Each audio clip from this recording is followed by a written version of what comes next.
Alright, hello everybody. Welcome back to the Luka stream. Today, ooh, that was a voice crack. Today we are continuing our adventures in Shadowrun Returns. So if I recall correctly, we are going to go investigate a new Emerald City Ripper victim. Hello, Needle. How is everybody doing today? Leaving the Seamstresses Union behind, you head to the docks. The Ripper killed Sam, and maybe he or she slept up with this latest victim, left some useful evidence. Only one way to find out. South Seattle's your typical industrial area, grit, grime, and gray. The rain doesn't help matters any. Layers of dirt mixed with abandoned wooden pallets repurposed into makeshift furniture for the day workers. Garbage collects in the gutters of the broken down street. Disreputable is this district's middle name. Your destination, the National Transportation Safety Board warehouse, is located on a small strip of dock towards the less maintained end of the waterfront. Despite the presence of those who linger in such places, it's quiet as you approach the gate.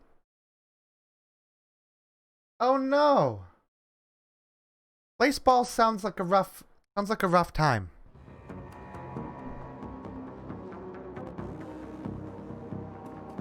Alright. Oh yeah, I just remember that I kind of hate our outfit right now. This one's better than what? One's better than the... Is it better than the fucking Hawaiian shirt though? Do we still have that? Hey, you looking for a good time? Know anything about the NTSB? Yeah, the bums around here have been stealing old crap from that place for years. Not worth my time though. Cool. What else is there? Can I just, like, walk up?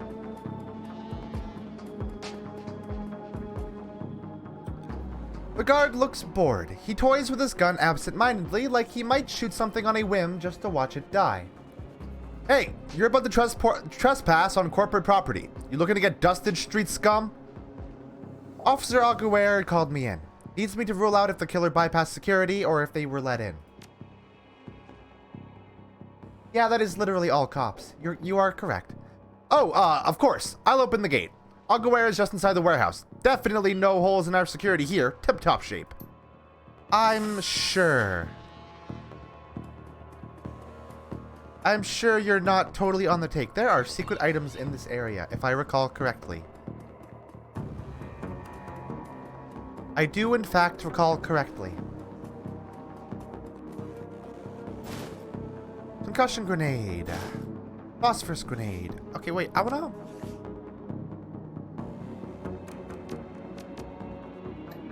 I guess I can't change stuff while I'm out in the field. I guess that makes sense.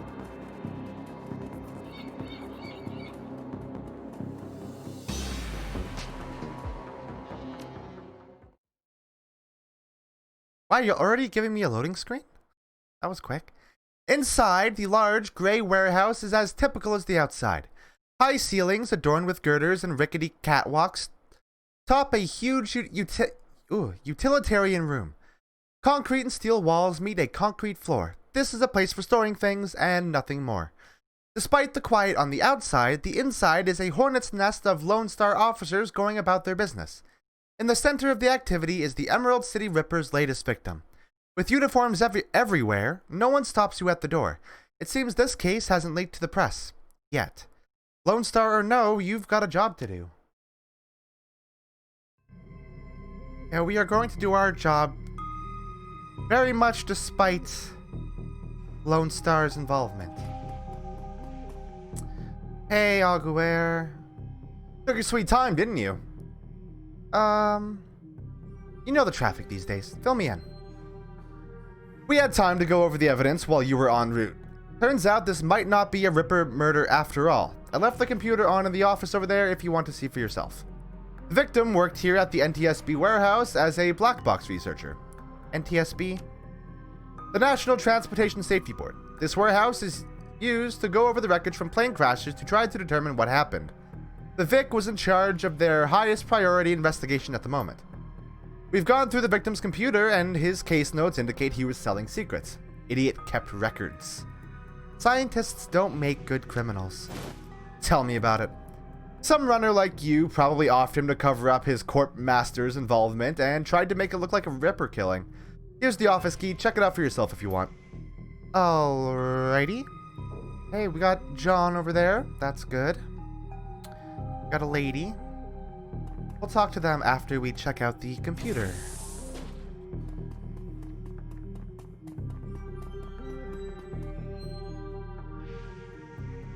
This appears to be the victim's locker. The door is slightly ajar. Inside, you see several of the dead man's personal items. Expect the toothbrush. Cool. Excellent. Very worthwhile stuff for me there. The researcher's work cyber terminal has been left on, presumably by the Lone Star investigators. No, we were literally told that Aguirre left it on for us. Read the notes for the case file, number 95. Plane had several mechanical issues, blah, blah, blah.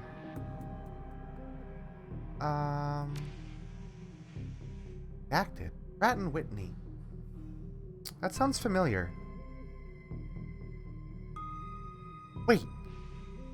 They have a place in town here? Hold on. Is this a real world reference to a real company?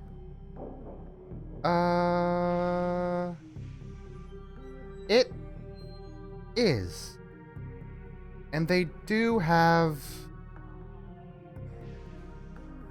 a location here, which is super weird. I don't know why an aerospace company would have like a facility in like rural Alberta, but whatever. I will read the researcher's private notes. The notes that appear on screen pertain to NTSB case file number 96, the crash of an Ares jetliner near the UCAS and Sioux Nation border. So UCAS is basically the United States. I think it's United California, or I can't remember what UCAS stands for. Let me do a quick Google on that. Shadowrun UCAS. United Canadian and American States. Oh, right. Because Canada and the United States became the same thing. And Sioux Nation is, there was a whole thing, like, really early on in the Shadowrun universe where before all of the meta-human racism, there was a lot of Indigenous First Nations racism, where they were literally thrown into concentration camps. And this eventually led to the First Nations people revolting and literally going to war with Canada and the United States. And they eventually claimed their own territory and became their own independent nation. So that's nice. That's cool. That's a nice little bit of Shadowrun lore that I don't entirely mind. All the, yeah, they had magic. They had, fuck, what was his name? Dancing with Coyotes? Is that what his name was? Let me Google that.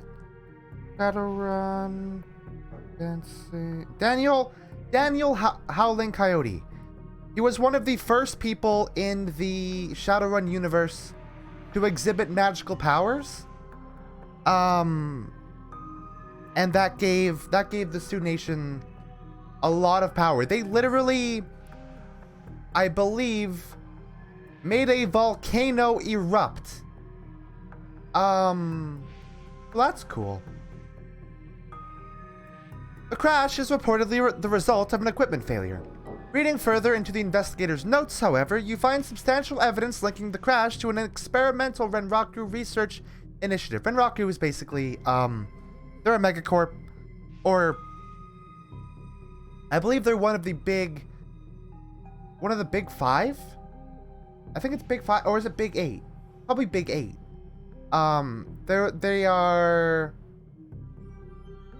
They're basically AAA. They are one of the few mega corporations that has achieved independence, and they are like their own nation, basically. Well, Yeah, I believe they are. Renraku is always big in, Shadowrun games that take place in Seattle. This information could be worth a great deal to the right buyer. You download the researcher's notes to your PDA. They do, yeah. They have a huge presence in Seattle.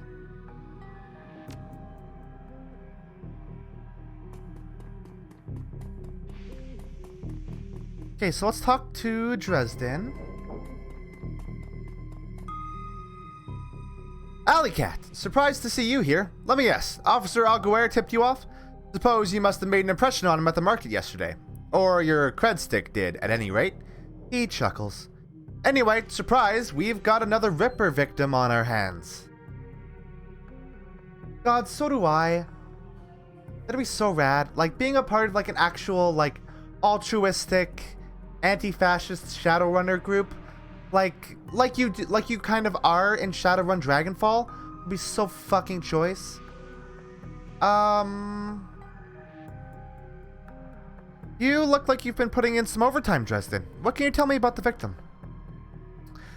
The victim's male, mixed Native American descent, aged 38. Based on the condition of the body, it looks like he was killed around 2 in the morning. And yes, I'm a little tired. Bodies have been piling up like cordwood, it seems. Cause of death, unknown. Several internal organs were removed from his body after death, quite gruesomely. I'm not sure if the killer even knew what they wanted before they started cutting. This definitely gives me the impression of being a copycat. Because the previous victims, there was very specific things that were missing. Not much else to tell yet, really. He does have a lot of pre-existing scar tissue, so he probably had a major surgery at some point in recent history. Unfortunately, with the organs gone, I can't determine the nature of the surgery.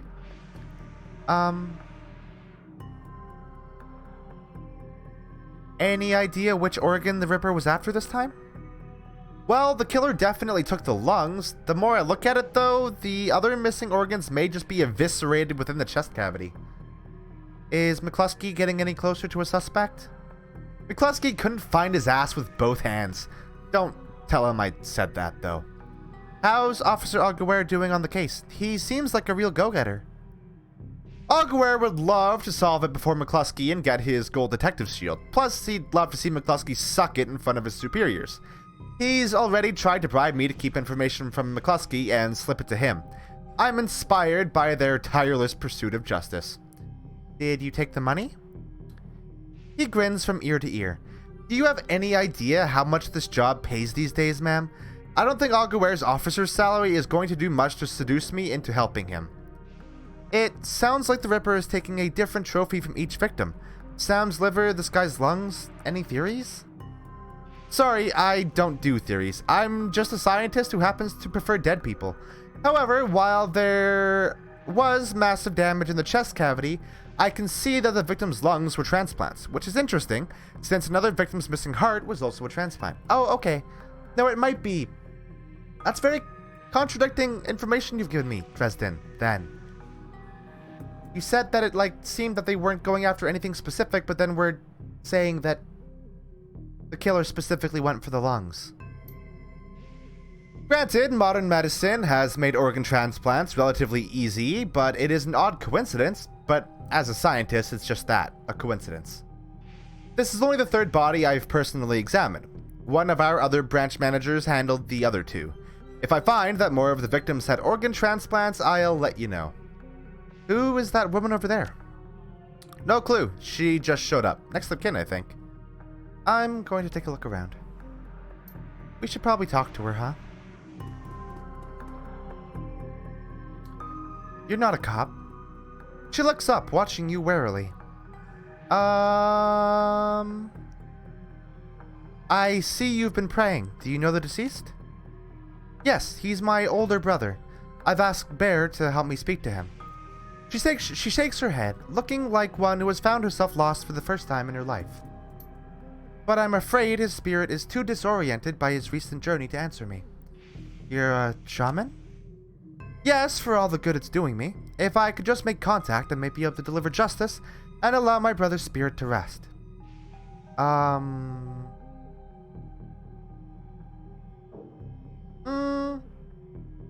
It could be multiple killers in cahoots.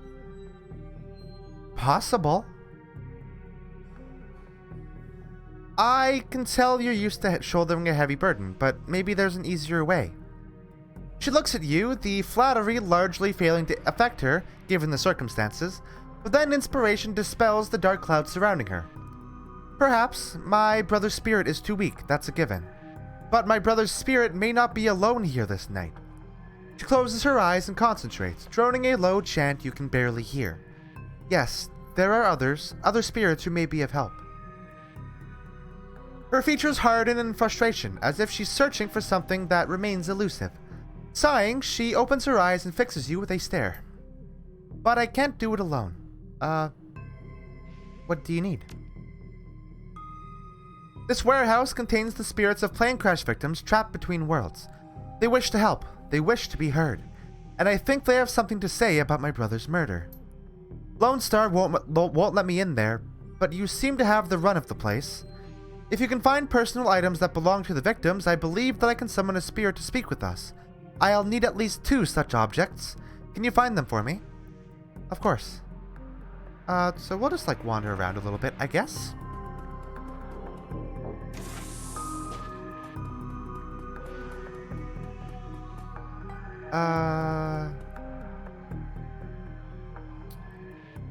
Dig through the shoe pile.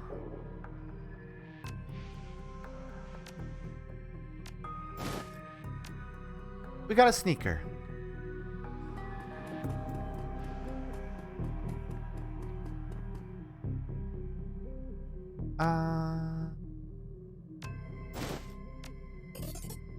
Oh. That's nice. Always nice to get free money.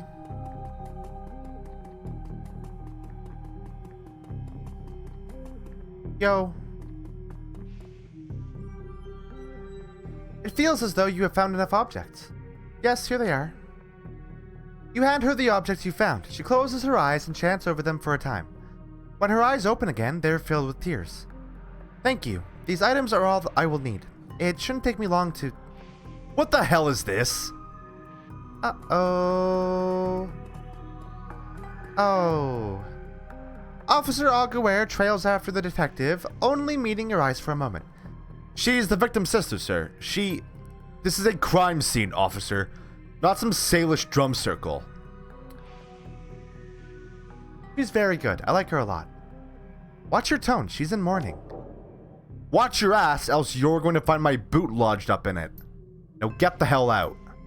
Come on. If we stay much longer, I'm liable to do something I'd regret. Or worse, something I'd enjoy. Very fair. Yeah, ACAB. That man is an ass. She stares daggers at McCluskey from across the warehouse. But there's no helping it now. I should just be grateful you were able to collect these items before those clods carted everything off. Can we still summon the spirit? Not from here, I'm afraid. Spirits such as these have domains to which they are anchored. We need to get back in there. Rent-a-cops like these won't tie up the place for long. Agreed. I expect it will be clear by nightfall. You sure you're up for this? If it means your brother's killer doesn't take another life, then yes. Thank you. Now, since we have the time, we should probably enlist some help. They may post security overnight. And I'm going to go out on a limb and say you know where to find the kinds of people we need. Just smile. Good. I'll put up the money if you find the bodies. She produces a fistful of crumpled new yen from inside a leather pouch, starts to count it out, then shoves the whole wad at you. Meet me back here at midnight. The spirits will be strong then. Alrighty, Roo. Sounds like a plan. Coyote looks tense. Boy, Alley Cat, you in the middle of something? Just getting jerked around by Lone Star. Same old thing. I hear you. Her jaw sets. I don't know if I ever told you this, but I was born in the Royale. BTL pushers like Stevie J ran the squats. Ran my world when I was growing up. Okay. I should probably explain what a BTL is real quick. So BTL are better than life chips. So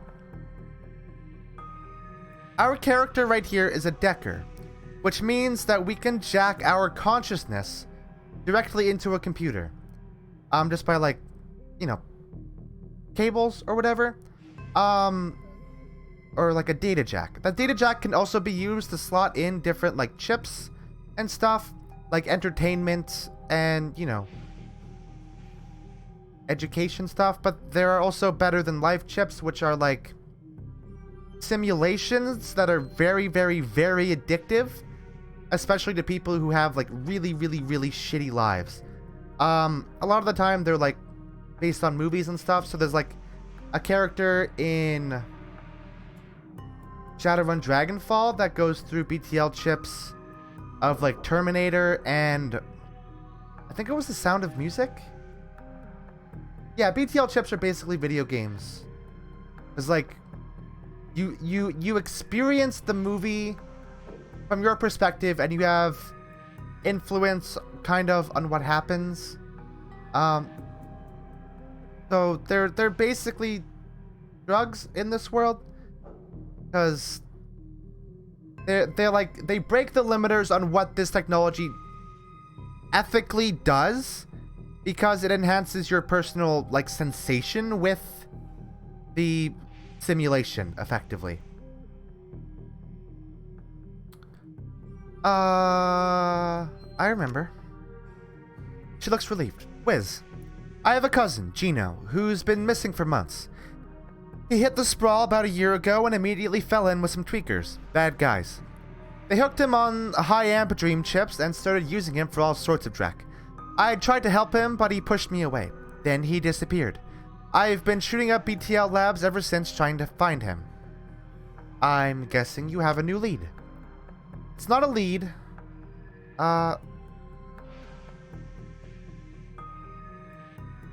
Coffee sip. Her face lights up. She's running hot. Has a serious edge. I know exactly where he is this time. Got an old friend who eyeballed him herself.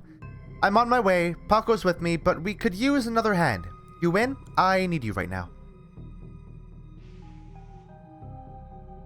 On my way. Let's do it.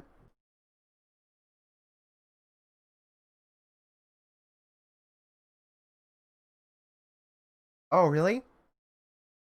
Usually I don't actually hire any of the,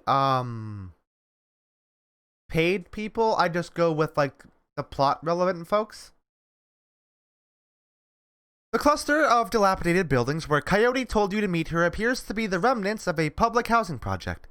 The buildings look like a cesspool filled with human debris.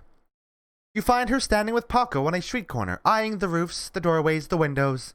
Despite his attempts to engage her, Coyote barely says a word as the three of you weave your way through the tenements.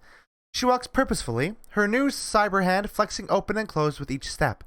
It's unclear whether the action is voluntary or not. You cycle around the back of a building and Coyote jumps up, grabs the bottom rung of a fire escape ladder and pulls it down. Without a signal, she starts her climb towards the roof. Paco looks at you worriedly and starts up the ladder.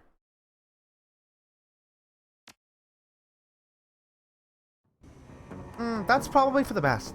I mean, like, I can definitely see the appeal of backing a game and getting your character in there as like a really cool self-insert that's like does all this different stuff, but like I really appreciate Kickstarter characters that are like, no, my character is going to fulfill a very specific purpose and like be good at the one thing that they do, rather than be kind of okay at a bunch of different things. Thanks for meeting us, Alley Cat. I owe you one. No sweat. I figured you could use the backup. Yeah, you never know what sort of firepower to expect in one of these BTL squats. She brightens. Oh, hey, listen. I got good news for you. You know Sam's sister, Jessica? One of my contacts found her for me while you were on your way here. I called her and asked her to meet you at the Union later today. Hope that helps. Good job. Thanks. She looks at you, her scarred face soft. Least I could do. Alright, let's get this done. My cousin Gino should be in one of the squats past that door up ahead. I hear there's a whole lab set up in there. From my experience, there's usually a lookout watching for cops outside and a guard at the door inside. Like I said, I don't know how much firepower to expect, but these guys are nasty, so stay on guard. I just want to get in, grab Gino, and get out. Right behind you, babe. Let's do this. Hey, bud. The orc looks twitchy, his eyes rolling in his head. He scans the three of you, looks past to see if there are others, licks his lips, and nods throughout as if going through some internal checklist. Hoi hoi, how you doing? Good day for a trip, ain't it? She leans in, whispers in your ear. This guy's a clocker, trades work time for chips. Part salesman, part lookout, probably has a signal device for the guys inside.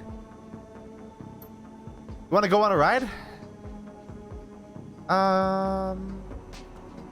You sell BTLs, right? He grins a lopsided grin. Oh yeah, chummer, oh yeah. Better than life, definitely better. Dream chips, mind benders, sim stim, sim sense without peak limits, high octane intensity. What kind of ride's gonna go on? We got it all of it, we got it all, yeah. What you want to do? You want to do some crime? You want to be bad? We can hook you up. Don't roll that way? Want to be a hero? Be a hero. We got fairy tale direct chummers love, you name it. And you can slag and frag to your heart's content. That's the real thing, right? Slagging and fragging. Don't matter what the trip as long as there's slagging involved, right? I think it's hard for me to tell what slagging and fragging is, but I'm going to assume that it's killing and fucking. This fragging is the in-universe equivalent of fuck?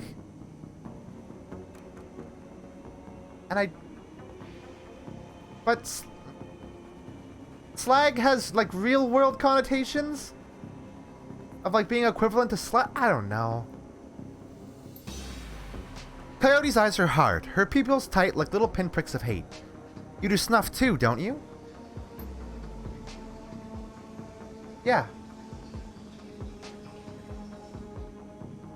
Oh, well, slagging and fragging is probably killing and fucking. Probably both. The clocker looks around, more nervous now. Maybe, yeah, maybe. For the right price. You can feel it. What it's like to die, what it's like to kill.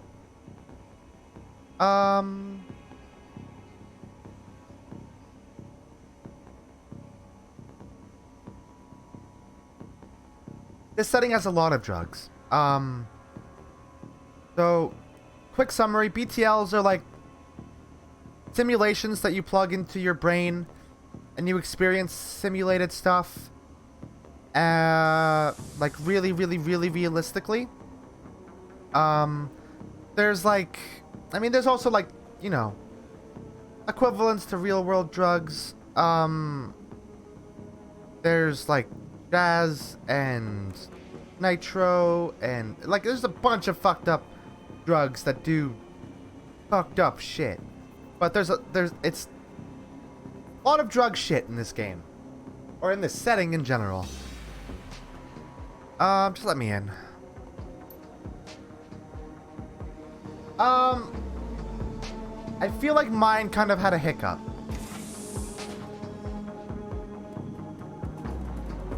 My internet probably had a little hiccup, though it doesn't say I dropped any frames, so I don't know. The woman is probably in her 30s, but hard times have aged her. She looks at you with concern. Don't do it, friends. Don't slot that truck they're selling. BTLs are killers. There's most of all.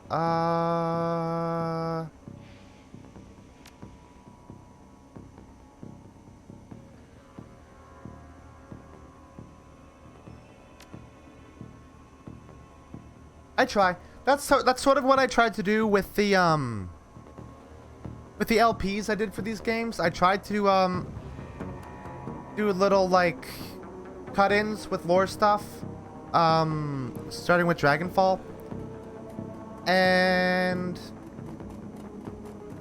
you're probably just gonna have me spouting shitloads of lore, especially when we get into later stuff in Dragonfall and Hong Kong. Like they have a lot of stuff that really needs explanation. Charlie's an orc with an expression of boredom and one milky eye. He drones through his standard patter.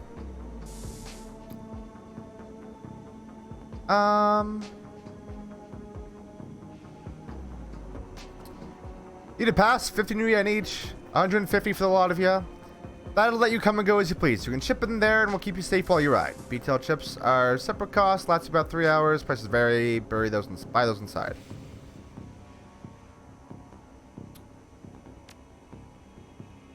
I mean, we're probably going to end up killing this guy, like, in seconds, so... We're definitely not going to... Oh, or maybe we won't have to fight him. That would be ideal, right? Oh.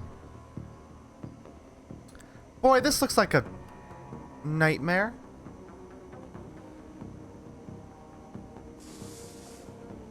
Yeah, I think it might have been on your end, because yeah, like, I have no drop frames, so I don't think it would have been mine.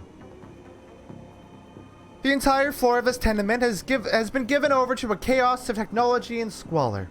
Across the room, a chromed-out Decker argues loudly with an armed thug, abruptly falling silent as they turn towards you. The shotgun-wielding thug squeaks in panic. It's the crew that took out Stevie J's place. I told you it was only a matter of time. The man with the cyber deck calmly speaks with a heavily digitized voice. You messed with the wrong BTL lab, Aho. This is a Yakuza operation. With a push of a button, I can make these tweakers into my own personal killer puppets. You're fragged. Alley Cat, don't attack any of the chipheads. They don't know what they're doing, and you could hurt Gino. No civilian casualties, got it. I have a concussion grenade, better than fragging the tweakers if they get caught in the middle. Gino, Paco also, I believe he gets a drone later? So he becomes slightly less useless? I just want to murder this boy. Oh. Or not.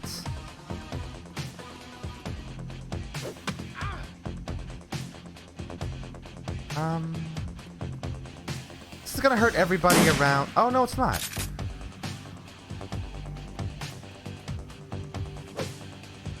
What are you trying to do? Ow! I am behind cover! How did you get a crit? That is such horse shit. Ooh. What does that do?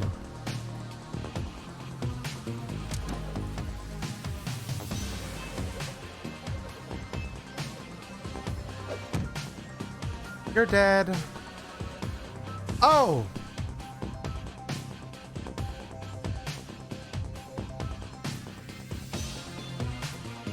Damn it.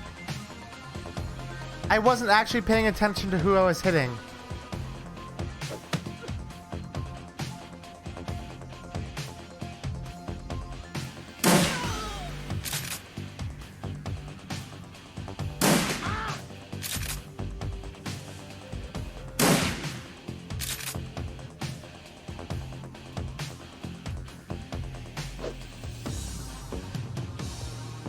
Oh, hi.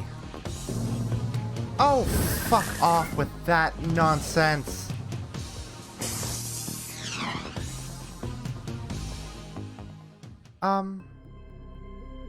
Hello? Fancy meeting you here.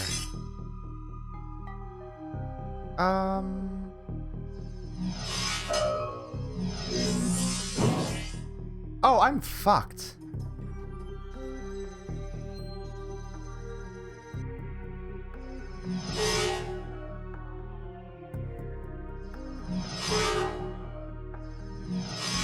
Yeah, the all the decking stuff is like super cool.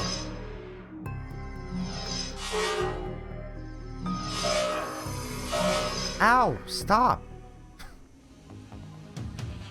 Okay, we're good on that end.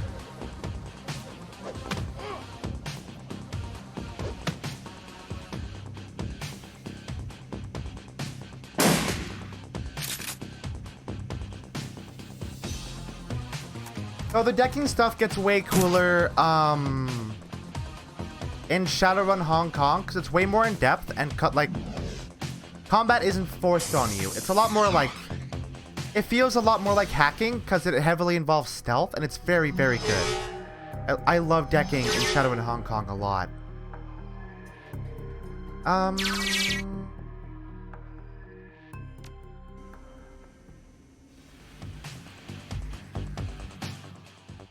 Okay. I would like to leave. Hell yeah! I would love that. That'd be rad as hell.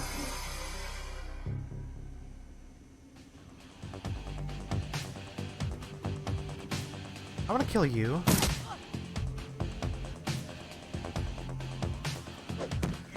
Do you have a fucking katana?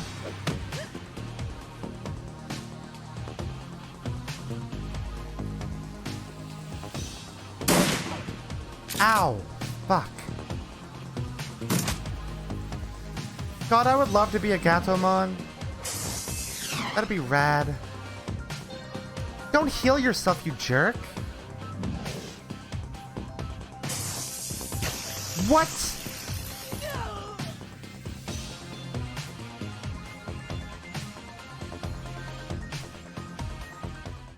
Well, that lets us, redo that optional objective, I guess. I forgot that this is the kind of RPG where you can't let your protagonist die.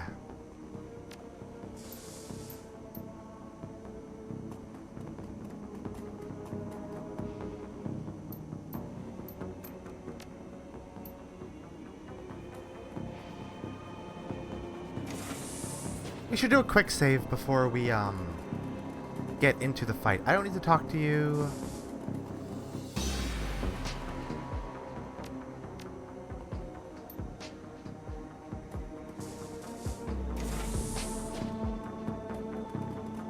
Okay, so my first priority is going to be doing the decking. What's the, like, hotkey for, auto, like, quick save? Whatever, I'll just do this.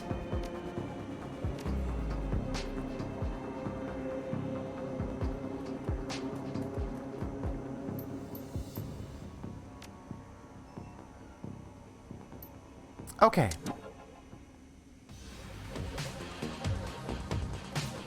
F5, like, is probably the most common. Yeah. Okay. Oh, fuck. I can't even get over there yet.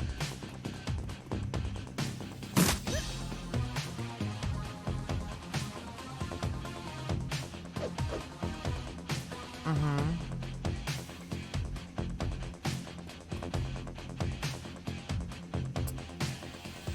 Damn. Wonderful.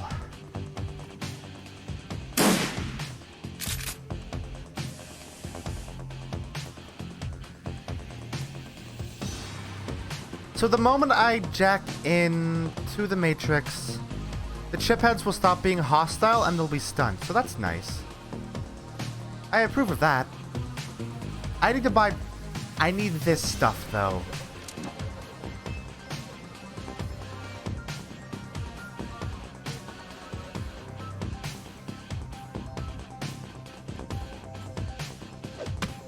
I didn't think to buy that when we were at the hideout. For whatever dumb reason.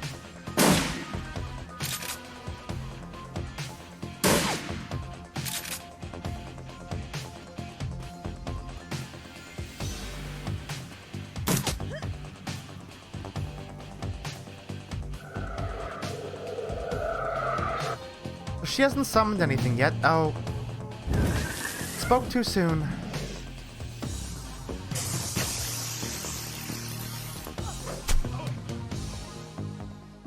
Okay.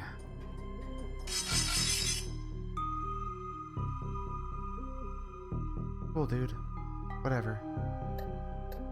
Yeah, I have fuck all. Oh, thanks! That was really helpful of you.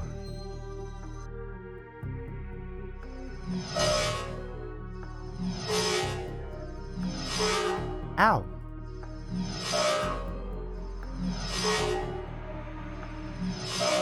Ow.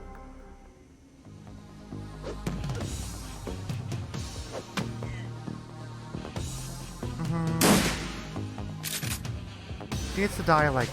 Oh, fuck. Oh, shit. Well, that blows.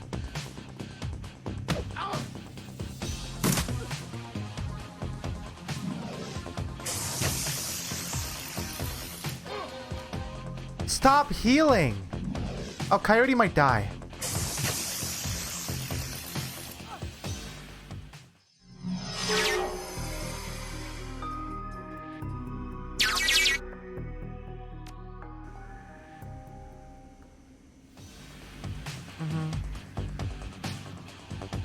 Can you transfer me back to,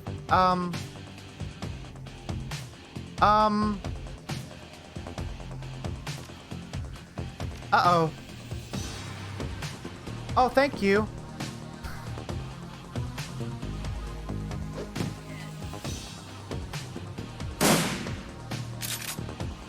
Yep, Coyote's down. Fuck. That's really not good.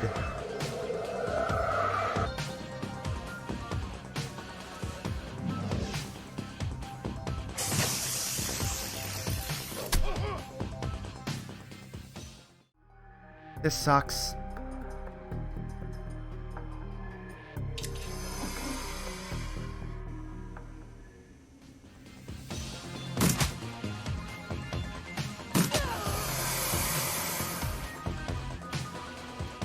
Oh, Paco went down.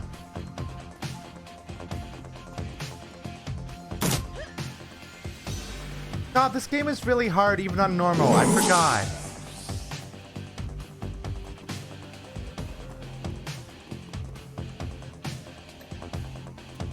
I don't think I even have anything that can do anything about these two being, like, on death's door.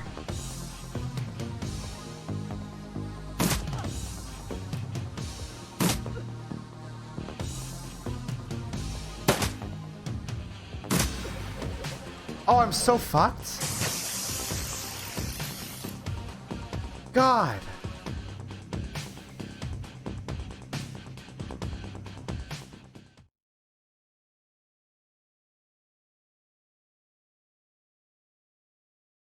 So rough. It really does seem like the better way to go about things is to not do the decking and just try to kill him in meat space.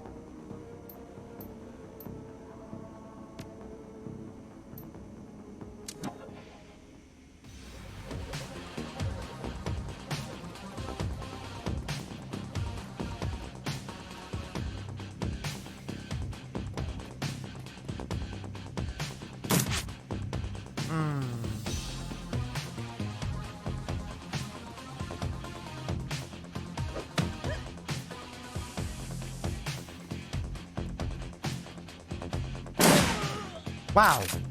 Good shot, Coyote. Don't do that.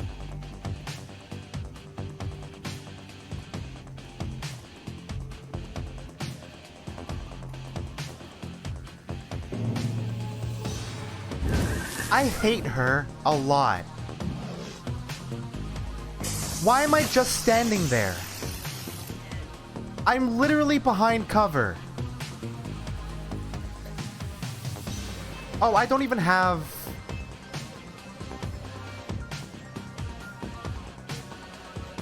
What grenade is this?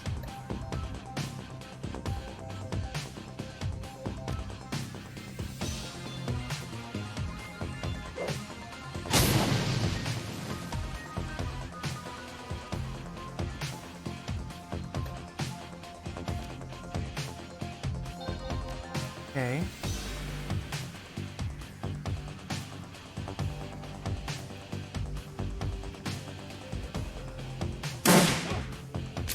What? Why did that do minus AP? That's such bullshit. I'm totally gonna die.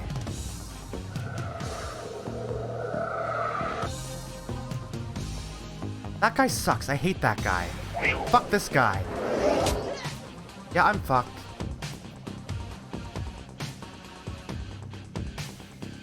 What the fuck?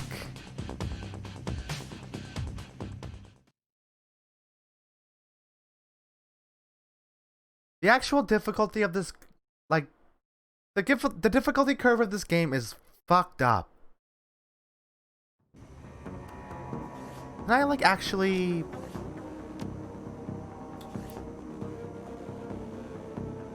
No, you can't change difficulty midway through a game. So we're stuck with this.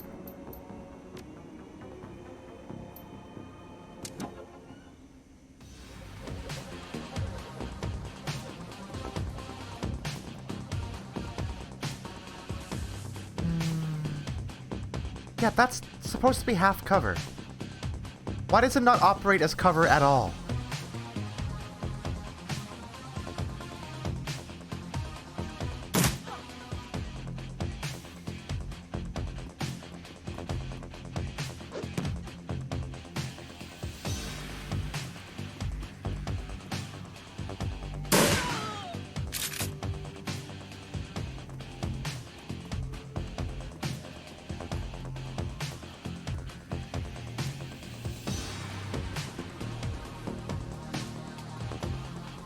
Okay.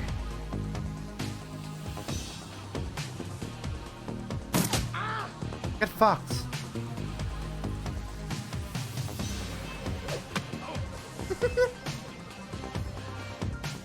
Oh, that's so good.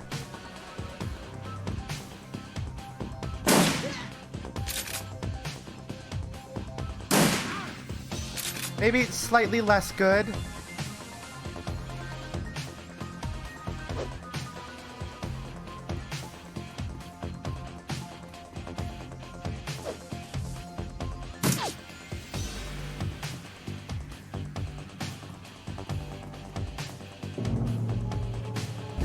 Could you not do that? This spirit is such a fucking problem.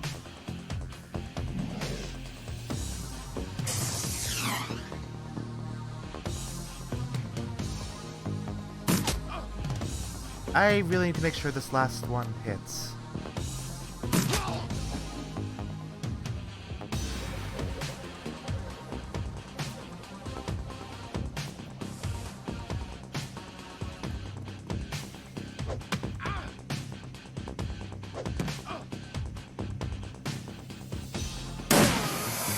Okay. We're in a good way now.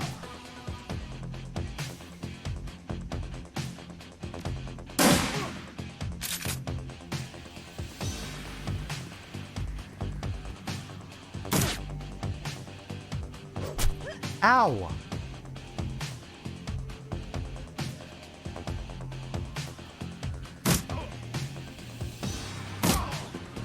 Get fucked. Oh, fuck. I have to do it.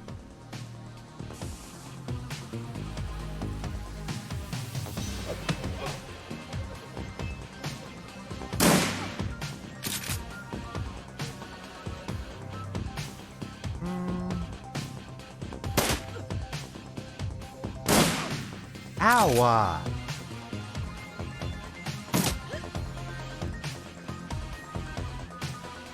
I can't even get over there in one. No, it takes. They have this dummy in my way.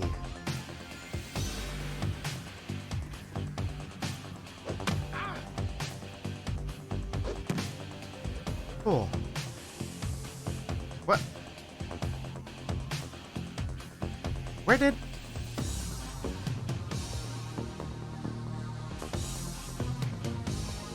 Where did that other person go?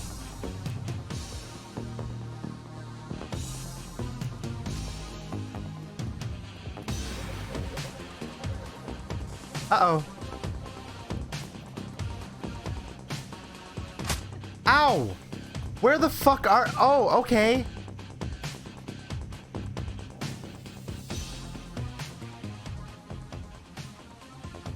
Okay.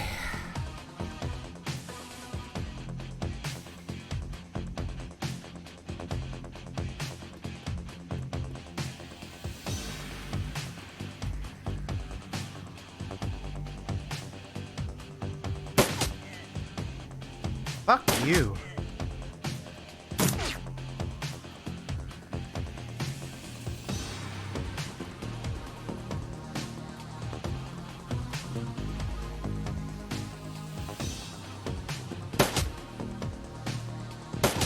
Okay. We are done.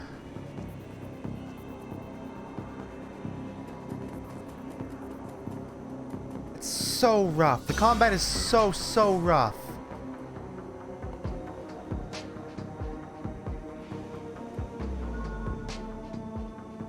You eject the BTL Gino's been riding.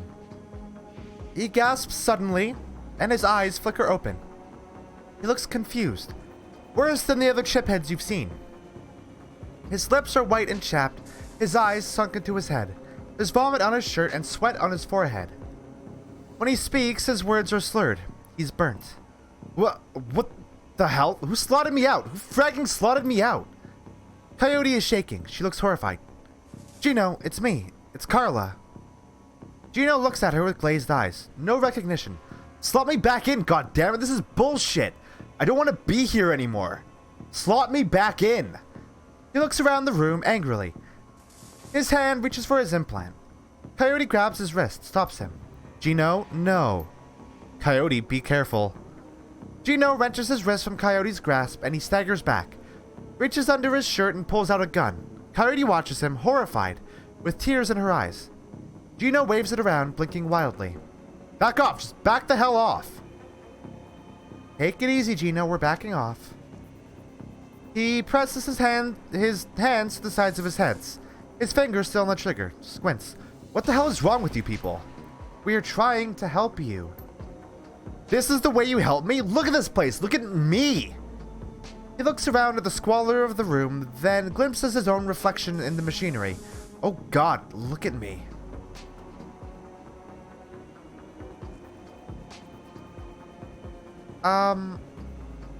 There are drugs that can help you, Gino. We can go slow. He looks at Coyote, looks at you. We'll go slow. He drops the gun and Paco quickly scoops it up. Coyote grabs him fiercely. He slumps into her arms and she rocks with him for a long while, her head buried in his shoulder. When she looks up, she locks eyes with you, the deepest gratitude reflecting on her face. We're done here. I'm done. I don't need to step foot in one of these places ever again. Hey, mission accomplished. We did it. We are very good at shooting people. Perfect. Did it first try. No problems at all. Shannon's plan is the best lead. You've got to find out more about the Ripper, but getting back into the warehouse is going to require some support in case the dreck hits the fan. The Seamstresses Union will have exactly what you need, a fixer. Finding this necessary middleman and deal broker is key to most plans involving Shadowrunners. A good fixer is worth the new yen. It's their job to have the contacts and know who's good at what. They'll pull together the team you need. Magical support, skilled street samurai for muscle, or a Nova Hot Decker for matrix work. Running the shadows is a life and death gamble. It pays to hire the best Shadowrunners you can. Alright. Did we get any karma for like completing that perfect? Well, we have a bunch we're just kind of sitting on.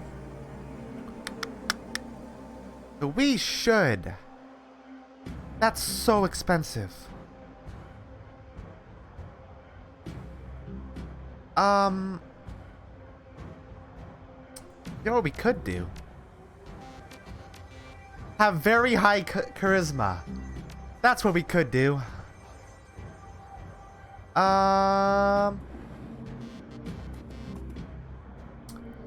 Cherry Bomb flags you down as you walk through the door. Hey, Alley Cat, there's a woman looking for you. Jessica something.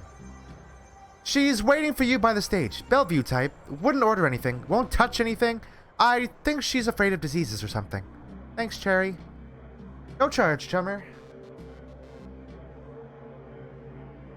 I'm gonna have a look around. I'll talk to you after we're done all the... Oh, I can't. That blows. I'm gonna take a little break, and then we will continue with the plot stuff. So, y'all sit tight, and I will be back.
Alright, I'm back. Let's carry on. Oh, I need to turn the volume on the game back up. There we go. Alright, time for plot. At a glance, you can tell that Sam's sister Jessica is from a different world, the opposite of Sam in almost every way. Her suit is tailored, her eyes are sharp, and her style exudes authority. Miss Watts? Jessica Watts? She eyes you up and down warily. She does a good job of hiding it, but it is clear that she is well outside of her comfort zone. Yes, and you are...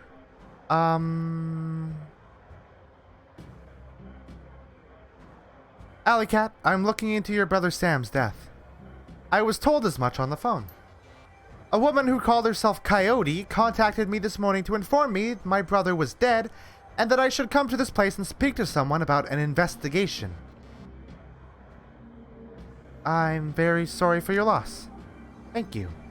And I appreciate you coming all this way. I'm guessing the Barrens isn't what you're used to. I must admit, it isn't. None of this is. She frowns. She then furrows her brow, regarding you more critically. You're not with the police, are you? I'm getting that a lot lately, but no. By the look on her face, she is clearly struggling with this. I'll be honest, I would just as soon put this all behind me, and the fastest way to do that is through proper channels. Surely there is an official police investigation going on. Why not let the professionals handle this? Lone Star? Professional? Not the ones I've seen. But you must have better things to do than waste your time searching for whoever killed my low-life brother. I don't like any of these options. We don't really need to tell her that we're being paid for this. We lowlifes have to stick together. Besides, I'm not doing it for free. She seems genuinely surprised. Someone's paying you? I find it hard to believe that anyone who really knew Sam would put up the money. Who is it? I'm afraid that's on a need-to-know basis. This is ridiculous. He was my brother.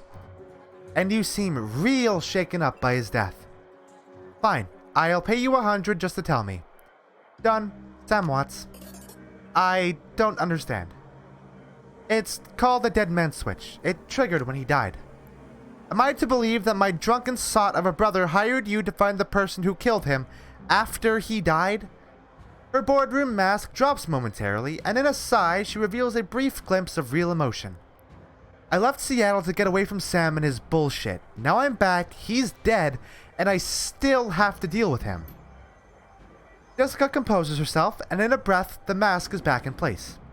Listen to me, Alley Cat. You seem like a decent person, but I'm trying to move on with my life. Our mother killed herself last year, and Sam... well, Sam was Sam, you know? I've worked so hard to put my family issues behind me. I don't want to see this drag on. I would love nothing more than to give you closure, and quickly. I appreciate that, but I think I'd prefer to just let it be. No one else needs to get hurt.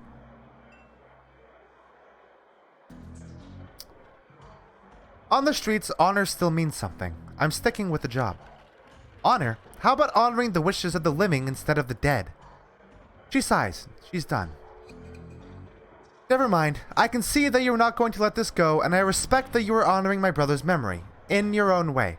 But I hope you can understand how emotional this is for me. Jessica's demeanor instantly changes, from reluctant to helpful in the span of a single meditative breath. Maybe you can do things in a way that the police can't, and maybe I can help. What do you need from me? When was the last time you saw or spoke to Sam? It's been ages. I can't even remember. There was a note on Sam's body. Sounded like an apology. An offer to meet up and bury the hatchet. It was signed Jessica. I wrote many such notes in the beginning, but I haven't made such an effort in a long time now. I don't know why he would have kept it. Where were you on the night of Sam's murder? I will overlook the implied accusation and tell you that I was at a fundraiser all evening. A very crowded fundraiser. Did Sam have any enemies? Sam's biggest enemy was Sam. I don't know of any others. You would likely know better than me these days. Were you and your brother close? I think I've made my feelings about Sam pretty clear, don't you? You don't seem to care whether his killer faces justice. Of course I want justice. I just can't let him drag me down again. Uh-huh. Jessica takes the photo from you guardedly, as if it might sting her. But that guard drops the moment she looks at it. Where did you find this? Sam's bunk. I can't believe he kept this. It was one of the few possessions he had.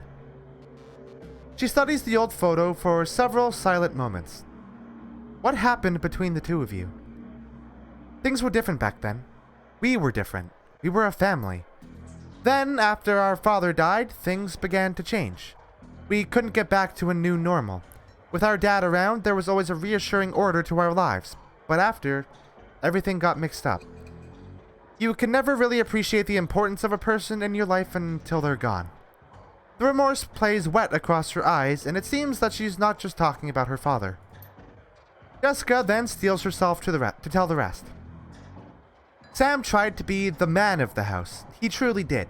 But he couldn't handle it, and pretty soon he had spent every dime of our father's life insurance.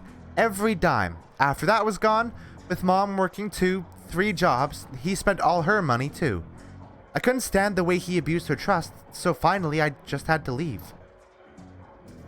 She holds the photo forward, one part of her ready to relinquish it along with the past, and another looking to hold on to both. May I keep this?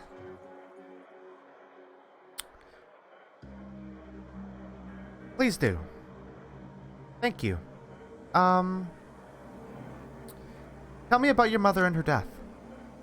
She was a devout Catholic. I don't think it's an exaggeration to say that she sacrificed her life for Sam and me.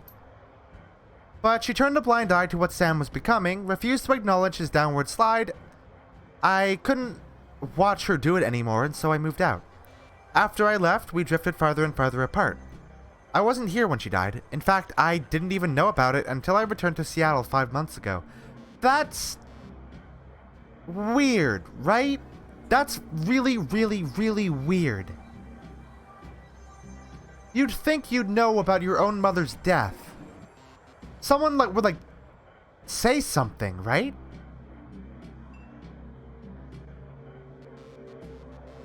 Where were you living before you moved back here?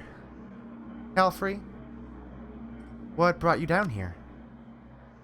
It was less of what brought me there than what made me leave here. I felt lost in Seattle, so I moved to California to see if I could find myself. And did you? Actually, yes. While I was there, I developed a whole new outlook on life. A vision for what the world could become, and I came back here to help make it happen. Odd thing to say. I've taken up enough of your time. Thank you, Miss Watts. Just as well, I need to get back to the office. But before I go, you should know that I'm reinterring my mother's body tomorrow, and I'm arranging to have Sam buried with her. The funeral is tomorrow at Our Lady of the Blessed Sacrament, 7 o'clock. You're more than welcome to attend. Wouldn't miss it.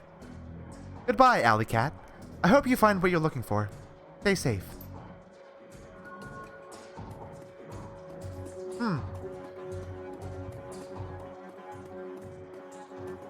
We have a lot to digest from that.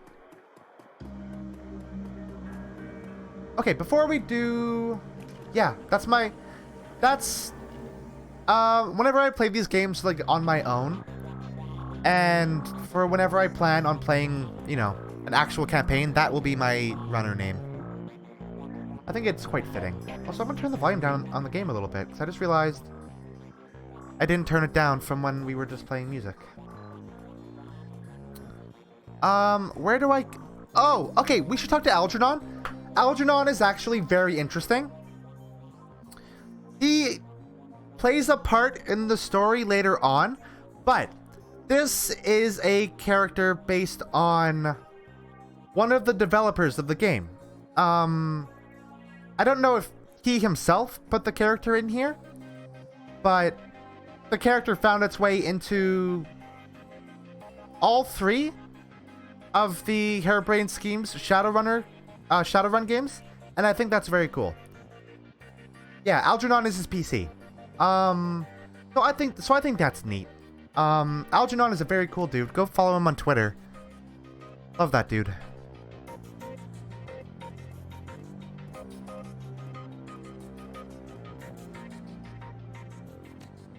Okay, we need to buy decking stuff. I need... Where's Killer? We need Killer, Medic, Shield, and...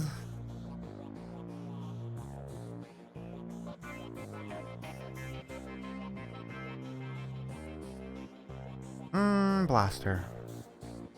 And I will also buy...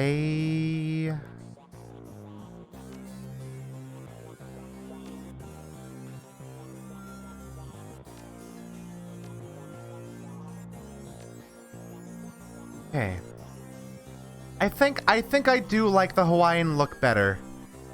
It's way more goofy. The black hat is really it's actually really lame.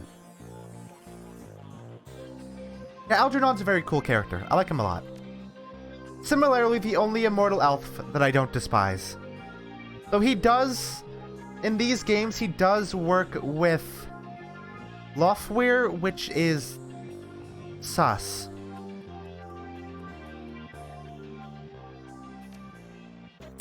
You have anything better?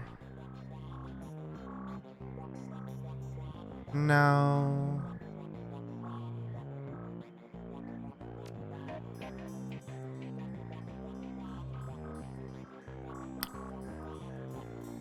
Probably need a gun.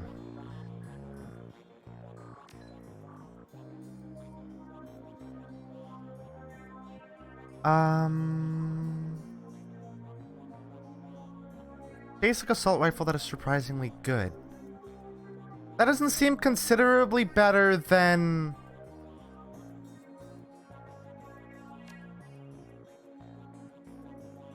the AK-97, though.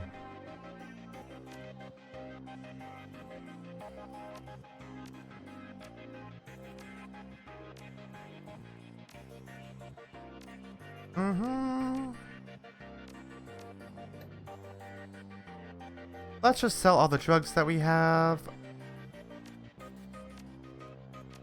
And I should buy... health kits. Actually, I'm really tempted...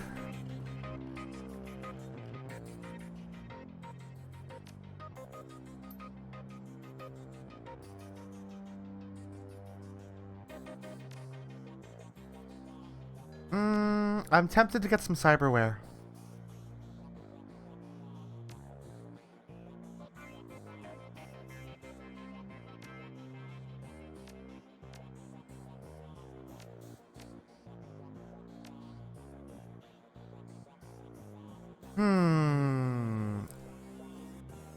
Should we get a robo arm?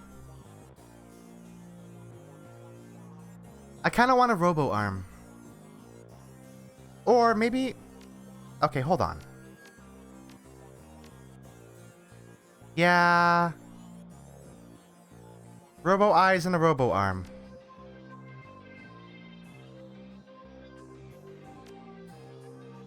I do love that, like, cyberware reflects on your character model. That's such a nice little detail. I love that a lot.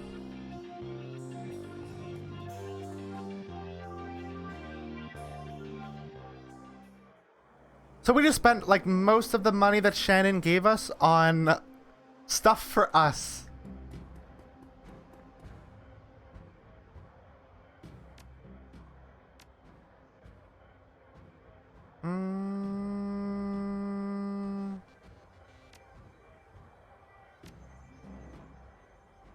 So the crew we want is... Why can't we do Coyote? Oh, fuck.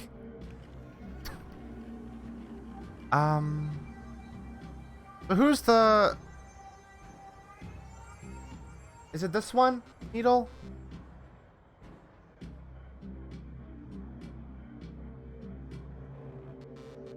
No? I'm going to assume it's not a rigger. Dwarf Adept?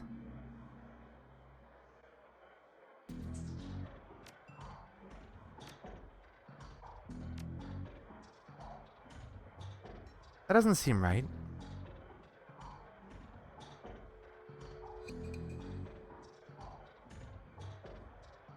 Or the human mage?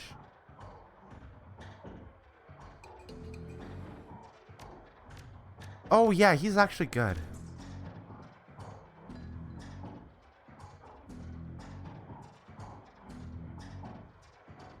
Okay. Well,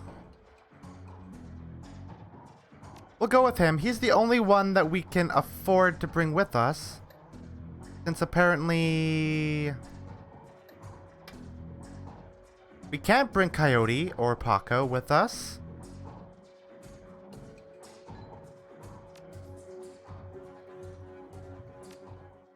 We'll be fine. It'll be fine. You return to the docks to meet Shannon Halfsky. Although the Ripper's latest victim was her brother, but Shannon appears cool and professional, a consummate runner by birth, if not by trade. She'll get the job done. And hopefully, one of the hearth spirits in this place can point you towards the Ripper. Dealing with spirits can be tricky business, but when they deliver, it's pure platinum. One doesn't have to be an Amerindian shaman to summon and control spirits. Anyone with magic talent can do it, but Shannon seems to have a particular connection to the spirit world. As you approach the gate, you know something's not right. The docks, already strange and uncomfortable at night, trigger the need for caution. Then you see it. The guards are missing, and the gate's been smashed in. Cool. Why? You're platinum. Yeah, exactly. Yeah. I don't know if that's, like, specifically a platinum reference. I think that's just a phrase. What, do we, yeah. About time you showed up. Looks like we weren't the only ones who wanted to take advantage of the situation. Hello! A bunch of mercs have locked down the area. I don't think they're here for us, though. My guess is there's something worth a bit of coin left in that warehouse. Shouldn't be much of a problem. Well, it was for Lone Star. They're all dead. Hope you're a better shot than they are. Yeah, it's my job to be a better shot than Lone Star. It's a big part of being a Shadowrunner.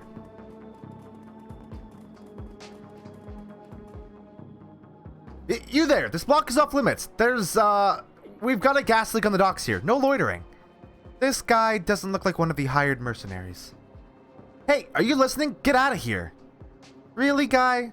They aren't paying you enough, especially not once Lone Star sends a response team. Frag, I knew she was lying.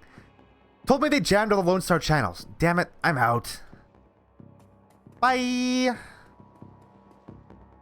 Ooh, there are some corpses just sitting around. Hey guys, how's it going? I definitely can't get in there. There's somebody behind the building.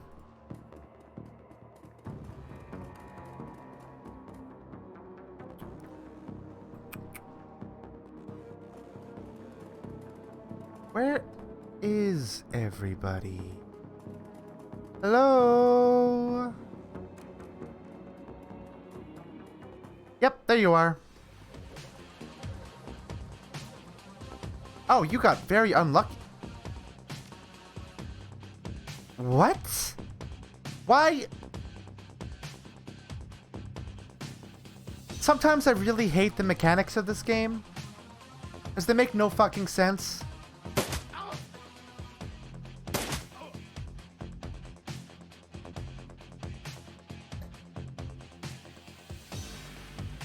That's an AoE. That's a waste of that. Wow, you're a shitty shot, dude.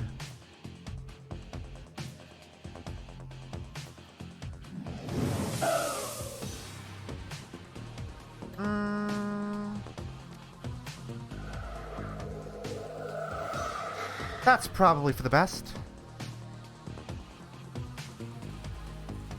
Oh. What's your plan? Nothing, apparently. But she's a shaman, right? Which means she can do this. That one's so weird and ugly. I love it a lot.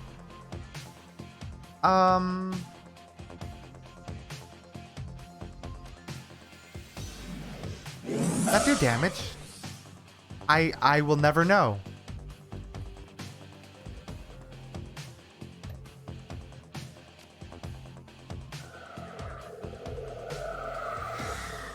Yeah, shamans, like, they effectively have stands. That's not an inaccurate comparison.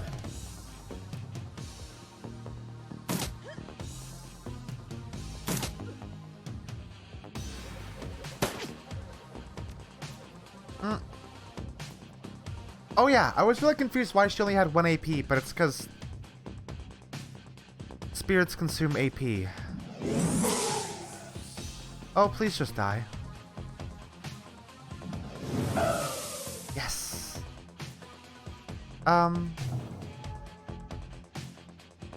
Hey, bud. Gonna run over at ya.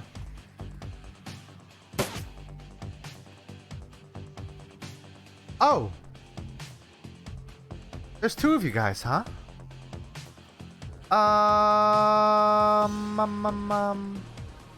Where do I go? There's really nowhere good to be in cover.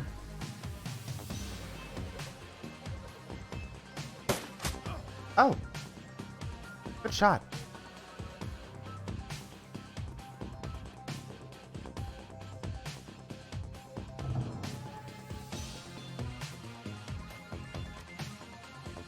Oh.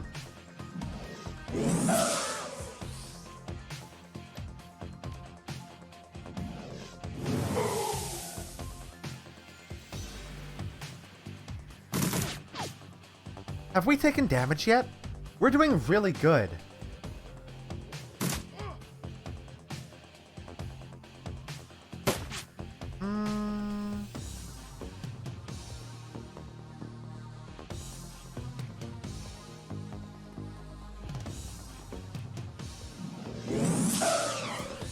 Really?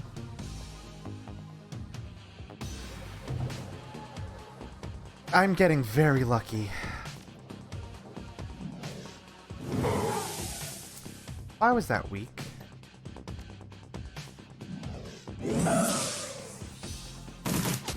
Ow! Fuck you.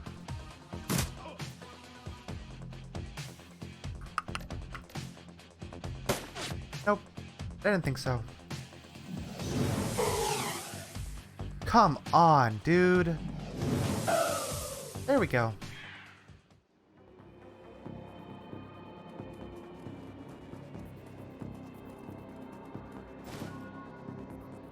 Oh, I got a good chunk of karma for that.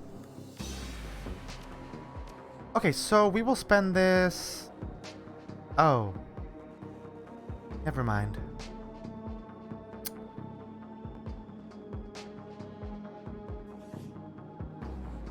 I guess we'll wait.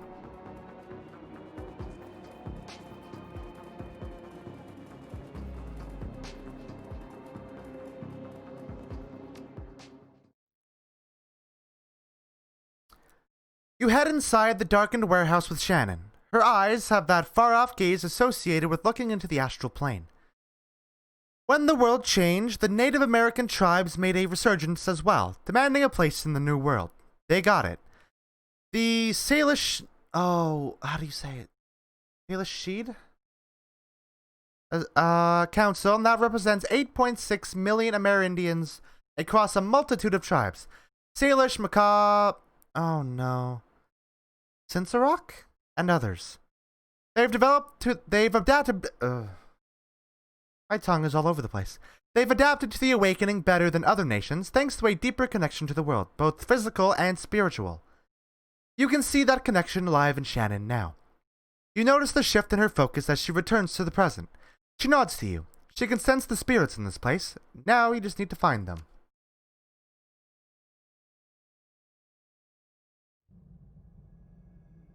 Oh, hello. More of you.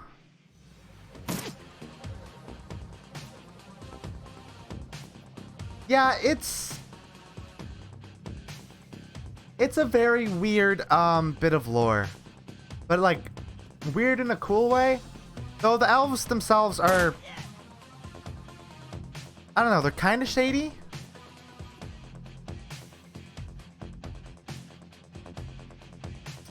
Why can't you hit fuck all? That's not the purpose of you, is it?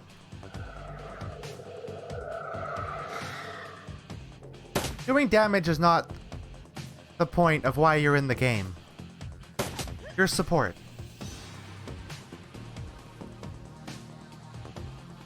This is why it's ideal that I would have 4 runners instead of just 3.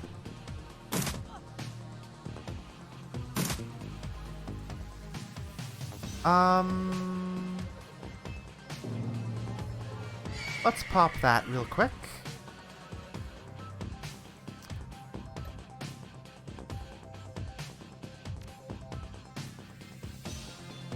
Boy, there's a lot of you, huh?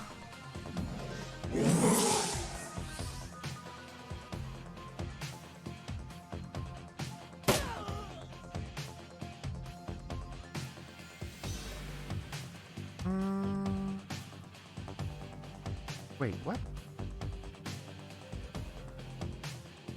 It's supposed to put like a little ball on people who are in the range.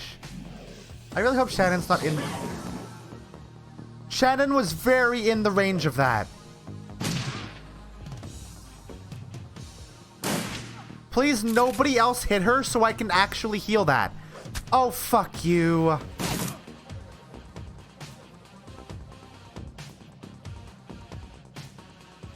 I hate that for me.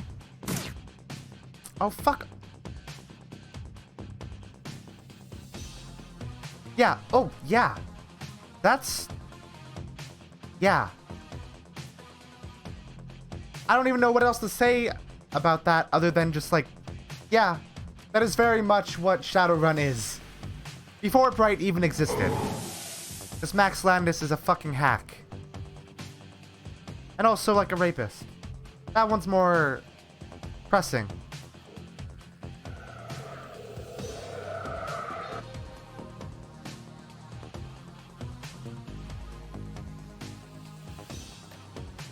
You literally did, yeah. What if we just did this? What if I just went like fucking hog wild on these bastards?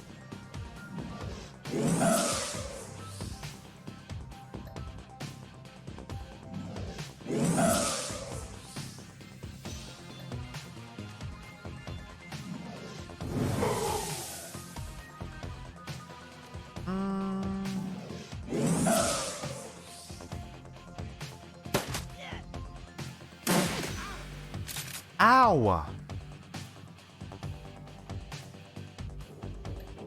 I should probably heal myself.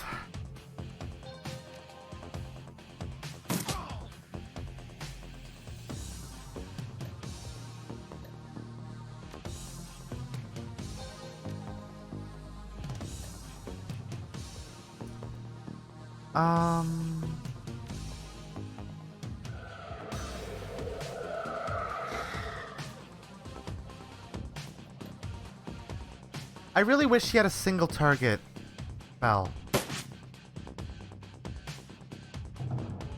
God, that is going so well.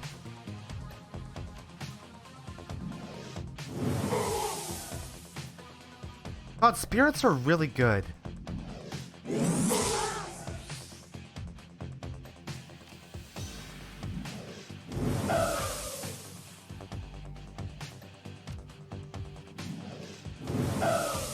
Oh, you're not dead yet, huh?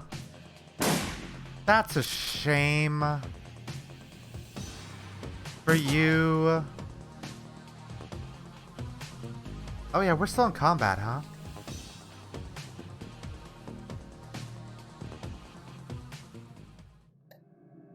He doesn't have a heal either. Hey, can we... Oh, that... Why did I do that? Now we have a problem.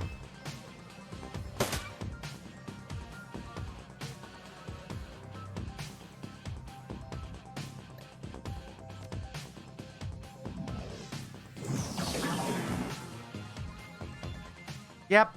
Kill your stand.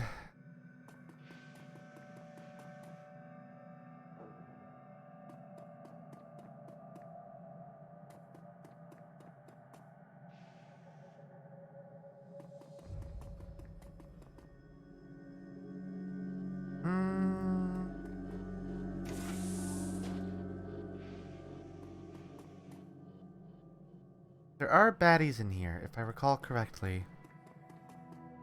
Not a lot, but some.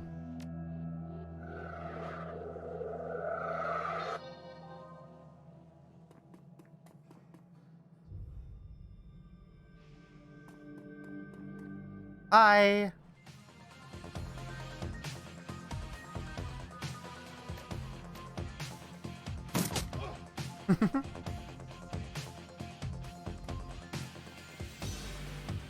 Oh. Oh! That's interesting. That's fun.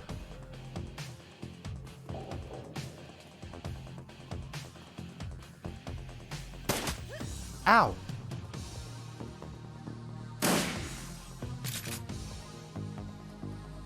Oh. I didn't realize that you existed.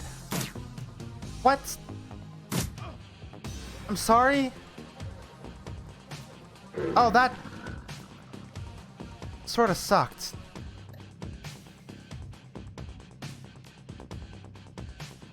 Wow, why does that have such low accuracy?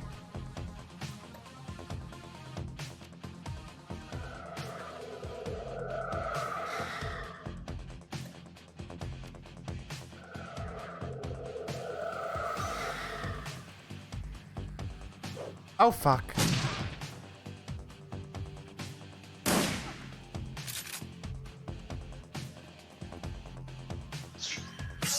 Oh! Oh no!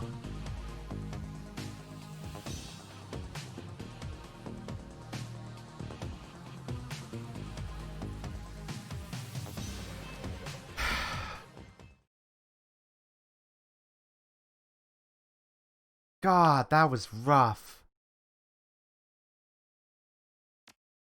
I think I'm gonna save that. Well, no. There's no point in me saving Spirit for the next fight, because we do get a second one there, so...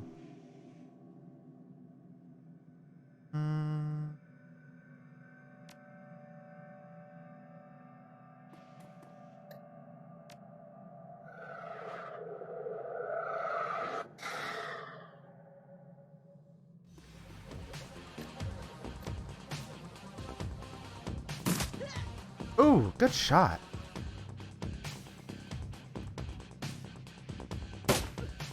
Really wish Shannon had something more than just like a pistol. That would be ideal.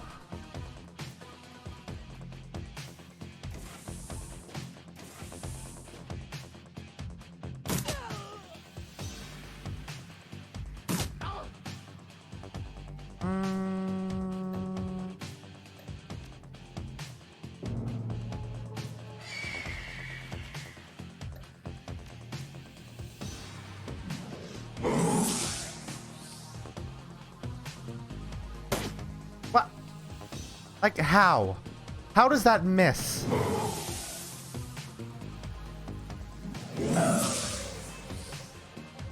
How is he not dead?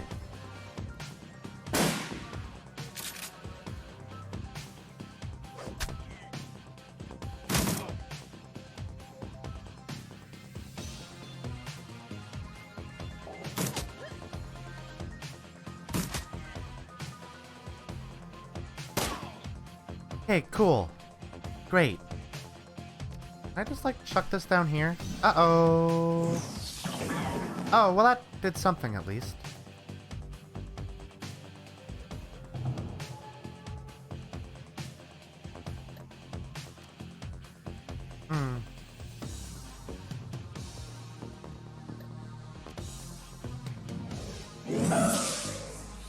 Get wrecked.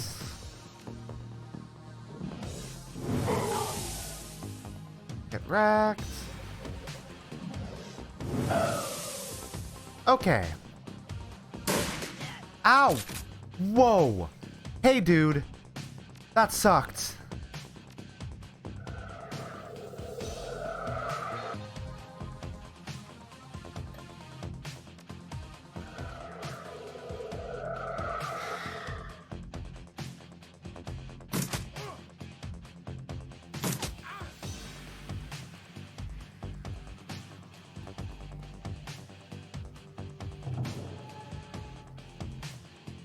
Okay, hopefully I can kill them all, or the last guy with just like 3 moves.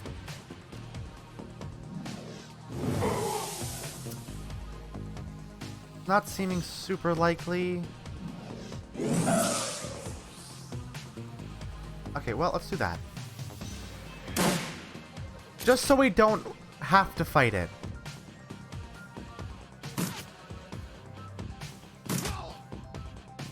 Okay.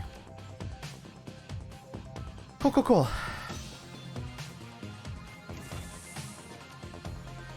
What are we here for? Nothing in there, right?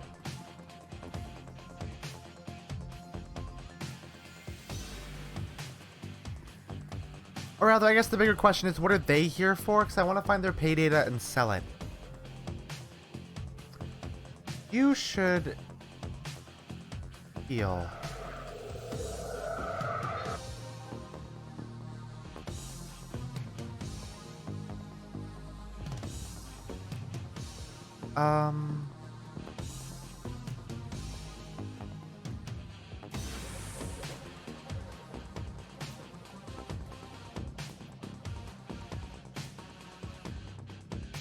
So it seems dumb to throw myself in there without any movement.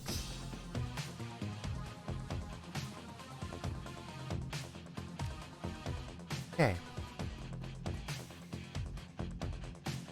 Hey, bud. Give me better aim, please.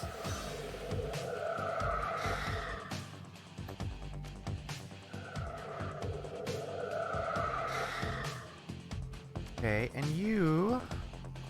Uh-oh. I made that same mistake. Ooh. That's quite good.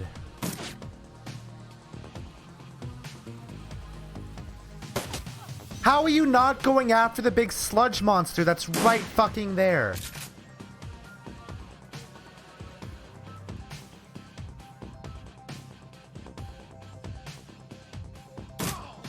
Oh. That went well.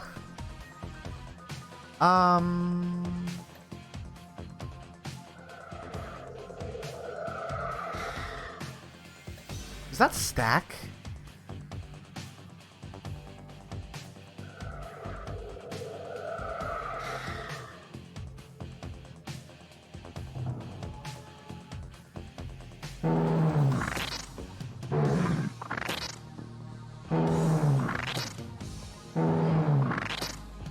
That makes such a horrible sound.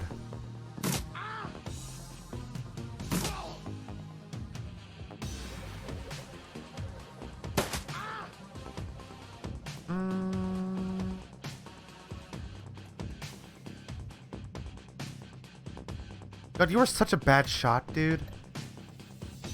Unbelievably bad shot. Oh, well, we did it.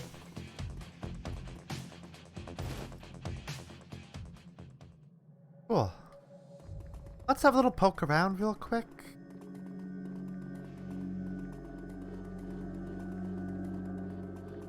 Nada. Okay.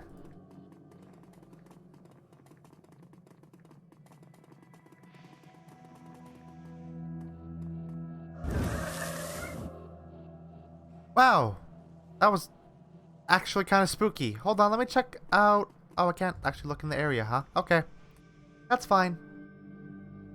The air grows cold, and the spirits of dead children coalesce from the vapor of your breath. Their cherubic faces are burned, and their lips quiver as if they are about to cry. But their eyes are round and vacant, and they glare at you now, unblinking. We are the innocents who have perished in the flames, choking on smoke, as we fell from the sky, crying for our mothers. You bring anchors to your world, which was once home to us, and we will use them to testify. We no longer see the world of flesh, Seeker, only the essence and auras of living things. Words, though. Words may echo through the veil, and sometimes we may hear them. Last night, this place was filled with a scream that went on and on, drawing us to it. It was a man crying out for a witness as he died, and so we came to bear witness. but fled in terror before the malevolent spirit that profaned the man's remains. This spirit was other. It was not of this place. It had twisted its way through the veil and through the dark to come here. When the other had gone and we returned to our vigil, we found two creatures of flesh. One you would call an elf, unsullied by technology and able to channel the energies of the cosmos. Yet his spirit was corrupted from within. He was dark and twisted, yet not like the other, so we did not flee. The second we knew to be a troll. Ribbons of his essence had been flayed from him, leaving cold machinery behind. His aura was the aura of one simple and confused. Between elf and troll lay the remains of the man whose sister now chanced to us for justice. The elf. His essence remains in this place, where the man died. Something has been left behind, a small part of him, perhaps. Spirit, can you tell us any more? Spirits begin to fade, all but one. Its eyes harden, and it takes full measure of you, as if to commit everything about you to memory. No, we must not stay. With the spirits gone, the young shaman releases her hold on the magical tether connecting her to the other realm. She reels from the backlash, or perhaps from the emotional toll of knowing her brother's last moments. They saw him. They were with him when he died. You all right? She takes a series of controlled breaths, only shuddering with the first few. No, but I will be. I don't want that for him. Not what those poor souls have endured. My brother deserves to be free. He will be, once we find his killer. Yes, the elf and the troll. We have to find that piece of the elf the spirit spoke of. It's our best hope of stopping this. I like how she says we, as if she's joining our party after this. Because I really like her. Blood. This is what the spirits wanted us to find. The piece of my brother's killer. It's not much, but it's enough. She scowls at it, looking every bit like she intends to reach through the small sample and dismember its owner from afar. And perhaps she can. Is that enough to target a spell? All I need is a drop, and adequate time. But I'm feeling quite drained. I'll need to rest before I can try anything so involved. When I'm able, I'll commune with Bear, consult the spirits, and do what must be done. But in the meantime, you might take some portion of the sample to pursue a more conventional avenue of attack. I have some friends who might be able to help. Good. Let me know if you learn anything about this elf and troll pair. And should you find them, I want to be there when they are brought low. I want to see the light leave their eyes. For my brother. There is no one else I would rather have by my side. And that is the truth. Shannon is fucking cool. I like her a lot.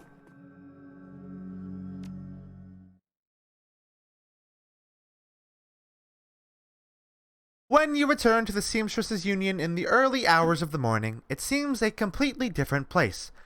Bereft of the normal crowd that haunts it, the bar feels desolate, almost abandoned.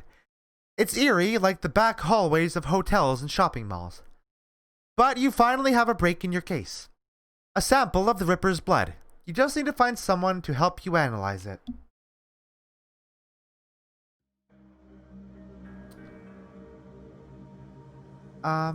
Who's that? It's just janitors in here right now, I guess. Sorry. Oh.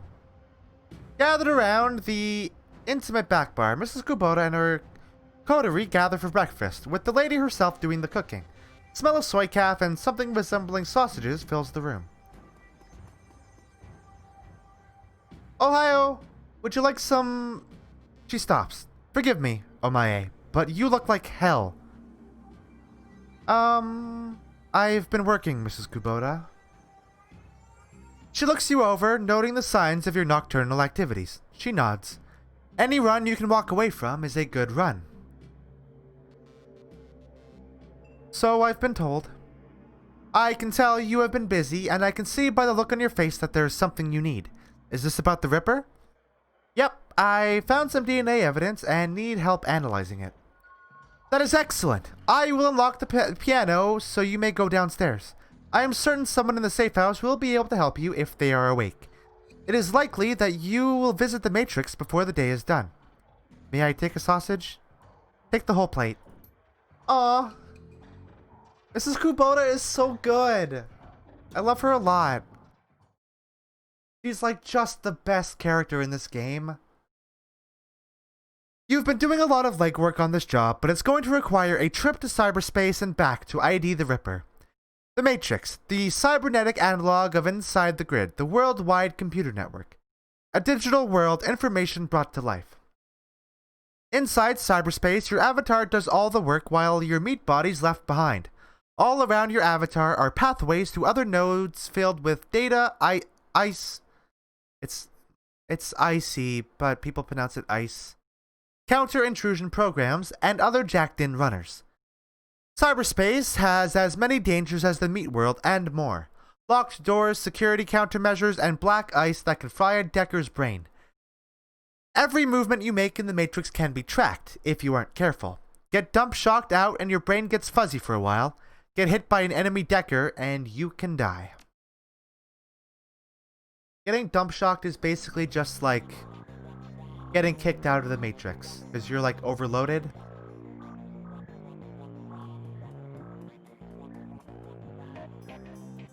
Morning. You look like you've been up all night. You look like you've seen some action too. Suppose I could use a shower. You here to buy equipment? Maybe later. I need to track someone down. Got any clues? Yeah, I got a blood sample. Really? Fry can help you out then. Doc Castle's equipment isn't really set up for that. He considers for a moment. However, I could employ a semiconductor chip. It could decode DNA using a voltage change instead of light. That would eliminate the use of highly expensive equipment that would be required otherwise. He brightens. I just read a journal about it, so the information is still fresh. Frankly, it should be easy. What do you want to know about it? The owner's identity. Ah, that's beyond me. All I can get you is the gene code sequence. But that's where I come in.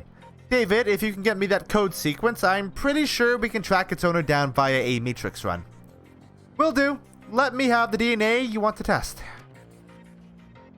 Alley Cat, when David makes the sequence, I'll jack in and help you trace the blood sample back to its source. Thanks guys. If this works, we may find the Emerald City Ripper. No Drek? He turns to Johnny, excited. Wake up, Johnny boy, you've got work to do. And Alley Cat, if you need any gear, I'll be right here. Aw. I love these nerds. They're really good. Holy shit. We have so much karma.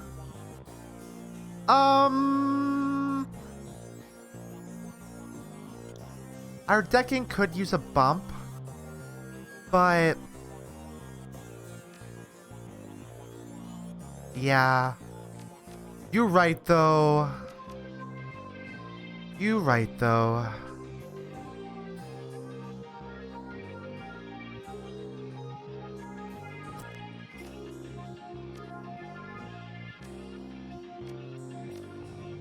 Tempting. That'll be set up for next time we get a chance to level. Why is Van Grass down here?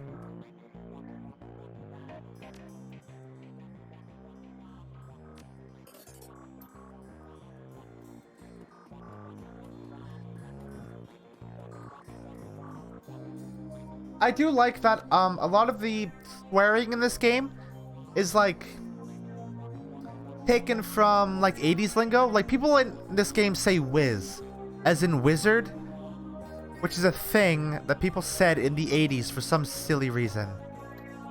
And I like that a lot. This game's like lingo is very, very good.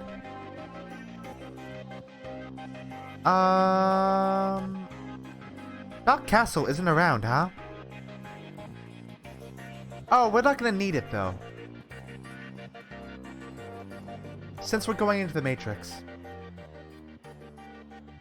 Thanks to the semiconductor-based gene sequencing system that David employed, we should have the information we need to track the Ripper in the Matrix. I'm really impressed with his results, considering it was his first attempt. He was utilizing an unproven technique he'd read about in a science journal, and he was working from memory on minimal sleep. Sounds fascinating. If there's time later, maybe you can tell me more about it. Yes, maybe we can sit down with David and he can share his research. But let's stay focused. Here's what I'm thinking. We hit the Lone Star DNA database first to see if our donor has a prior criminal record. They have extensive DNA archives. Then we go hunting based on what we find. Let's hit the decks and jack into the Matrix. I can get into their private grid easily, but I've got to warn you, once we're in, it could get a little rough. How much decking experience have you had? I'm pretty damn good. Great, I'll come with just in case any ice decides to crash our party. 50. Or, as they say, whiz.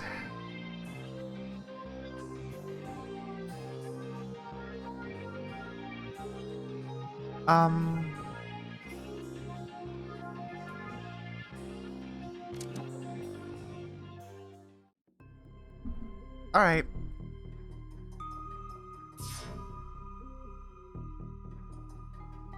Oh, yeah, this one sucks in the remake they did for Shadowrun Hong Kong.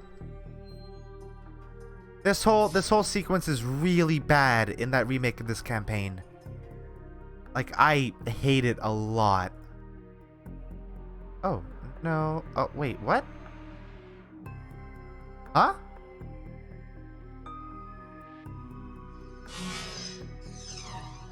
Wait, how long has that been a thing that I... Wait.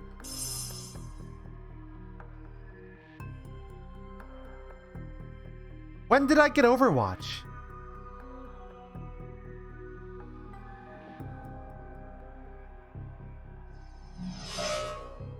That's new.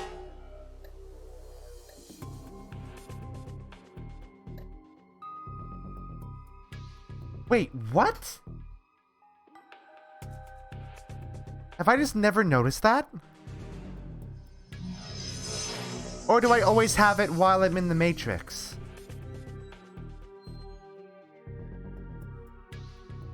Well, that blows. Let's not waste that just yet.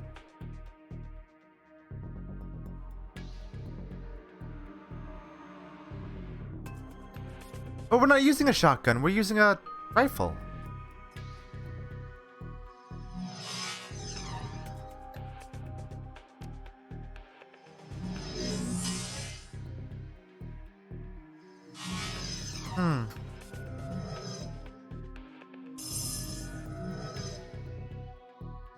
Well, considering the fact that we have 3 AP now, that might be like a level up thing. Overwatch basically means that, like, if an enemy moves in your line of sight, you automatically shoot them.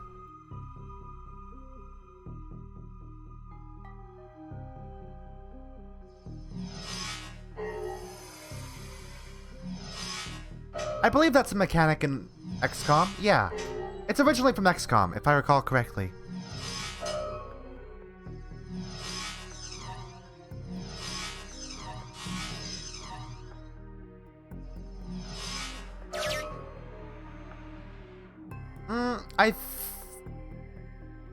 I think it's originally from XCOM.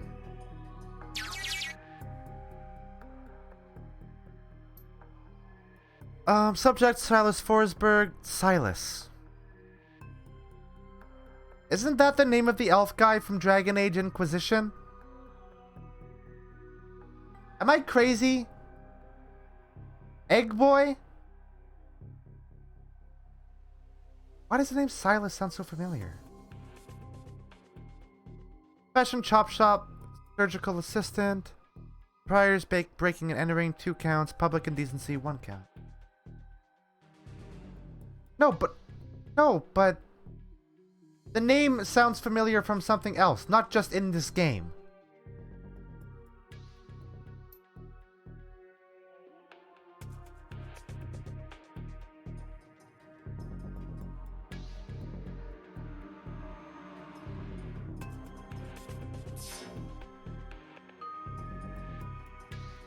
Oh, great. I hate this one.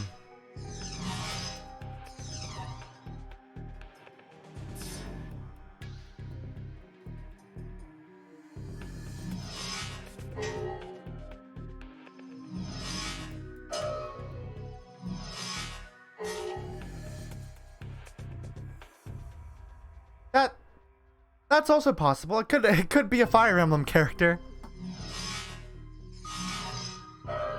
Ow. Wait. No, you're right. It could very well be a Fire Emblem character. Fuck, and now I have to... Hold on. I have to check now. I think it's the dude from Dragon Age.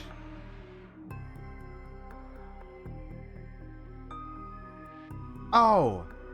Dragon Age is soulless.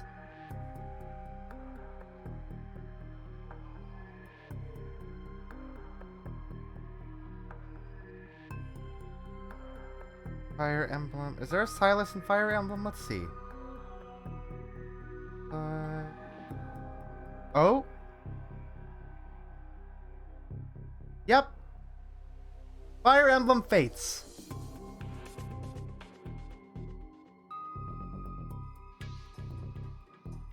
Good call, Dr. Kilgood.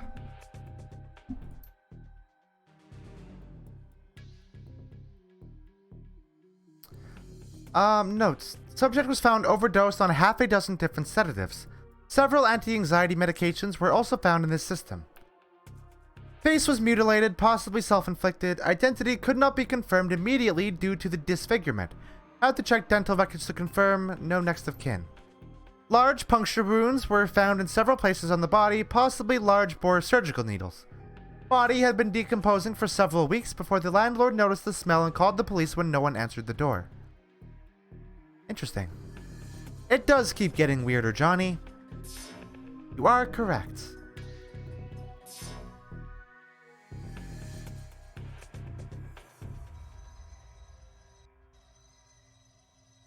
Uh-oh. Hey, Alley Cat, could you get your butt over here real quick? Oh, wow. Thanks for, leaving me a sitting duck. God, I hate the gates. The gates are such a bad system. Bad, bad, bad system.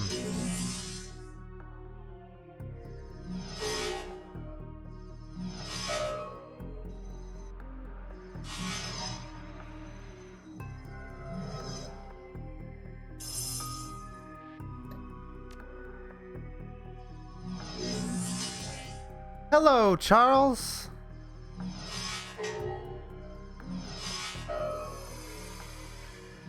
Alright. Oh, right, you have shield. Done.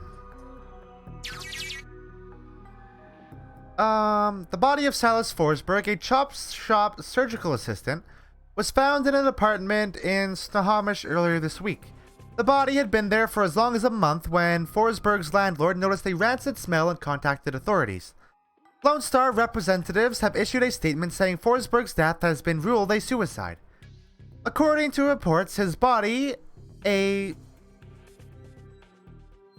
mass of puncture wounds, and the cause of death was determined to be an overdose of anti-stress medications and sedatives. The man's employer claims he was a dedicated employee, though he suffered from bouts of depression. Forsberg's next of kin could not be located, but the attorney appointed to his estate has located a will written weeks prior, leaving all of his belongings to his psychiatrist. The identity of the psychiatrist has not been released due to privacy concerns. Yet another sad end to a life, as is far too common here in the sprawl. Let's regroup in meat space for a bit. Okay. So, it bears mentioning, decking in the first two Shadowrun games sucks. Because you're constantly restricted in your movement by, combat rules. And it's just a constant combat slog. It's not very fun.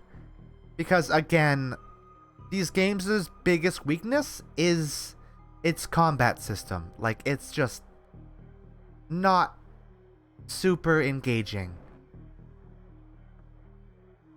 So here's what we know. Our DNA evidence belongs to a dead man whose death was never explained. He worked with chop shops, which fits with the living guy that you met. The Newsnet says he left his estate to a psychiatrist. Maybe finding out who his psychiatrist was will give us our next clue. My gut says we can deck into the medical board's records and reverse trace to find this doctor. You in? Punch it, man. Why did... Oh, I see. I was gonna say, like, why did we regroup in meat space? But it's because we have to justify going to a different server. Because we can't just jump from Lone Star to, like, medical records. That wouldn't make sense.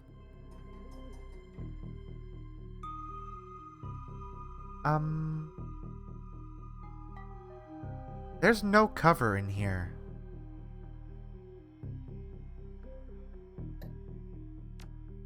Can I just, like, kill you? Apparently not.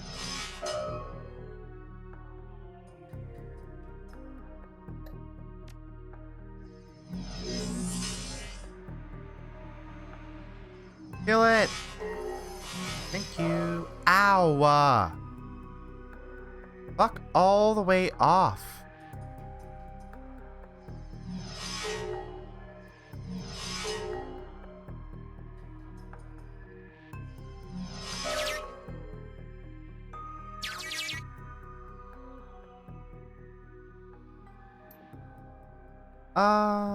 Oh, do I have it? Oh, I do have water. Hold on.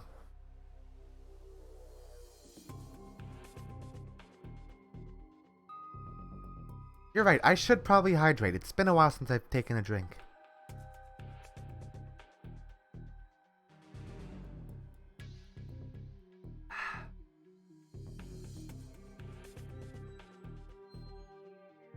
Alright, we have medical records. 2020... Wow, what an auspicious start. Pediatric record, partial. One particular pediatrician's entry stands out from the rest. Child suffers from chronic depression and social anxiety, most likely caused by his physical abnormalities. We've seen many cases like this recently with the outbreak of changeling children being born. So that would be elves and dwarves. That's very old terminology that you probably wouldn't see used in, like, modern Shadowrun settings. With the aberrant physiology, we're seeing there is no telling what sort of brain functions are affected. Prescribed a series of sedatives last year that seemed to have no effect, upping the dosage. Data missing or corrupted, contact your administrator for help. File is quite large and takes well over an hour to read through. The final entry, however, is the most significant. It is written by Dr. Henry Holmes. That name seems like a reference to something that I'm not picking up.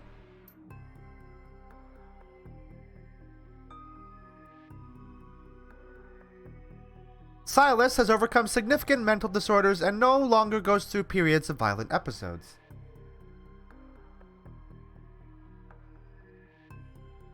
Is the secret of your name that, oh, they're capital I's. That's a good secret. Silas has overcome significant mental disorders and no longer goes through periods of violent episodes. Latest medications have proven especially effective, but I believe that being treated by another elf has significantly impacted his treatment. Unfortunately, my efforts to maintain an emotional boundary with him have proven challenging. He has bonded to me in an unhealthy and frankly an unnerving way. His hero worship exhibits itself in the form of mimicked speech patterns and adopting my dress. For this reason, and for the health of the patient, I am assigning another doctor to this case. I will inform him at the next session. I feel like that's probably when he died. If I were to guess.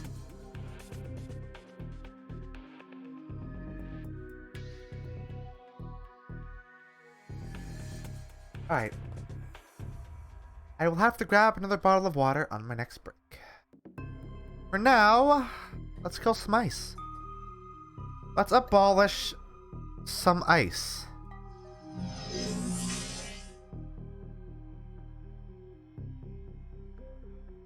There are no subliminal messages on this stream. Abolish ice.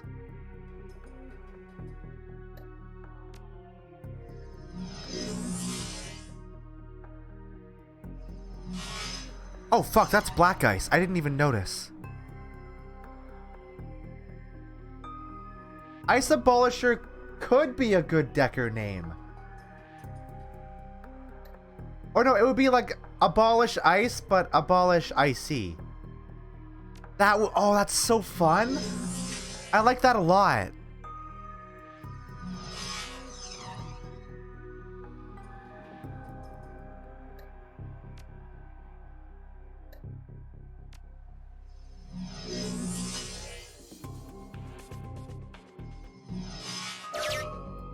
All right.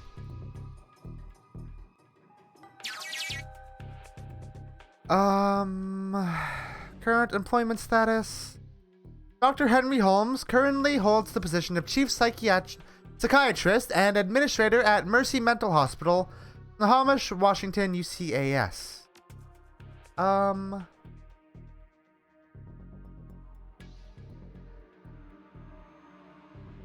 Wait.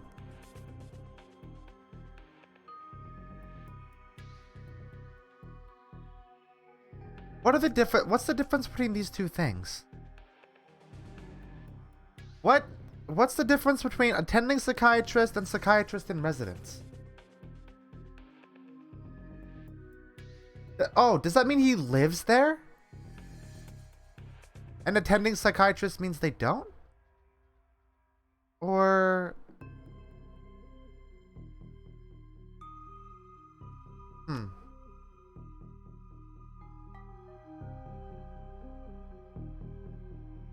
Oh, okay.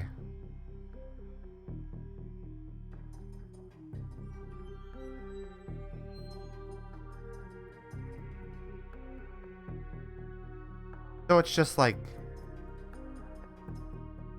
Oh yeah, I guess that was exactly at the 10-year mark. It would track with it being like a seniority thing.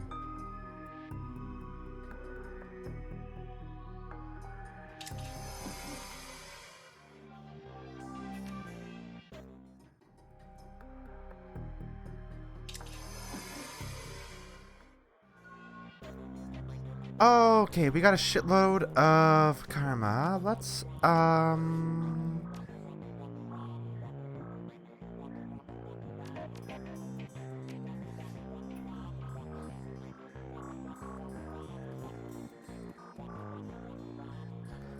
David looks almost as tired as you do.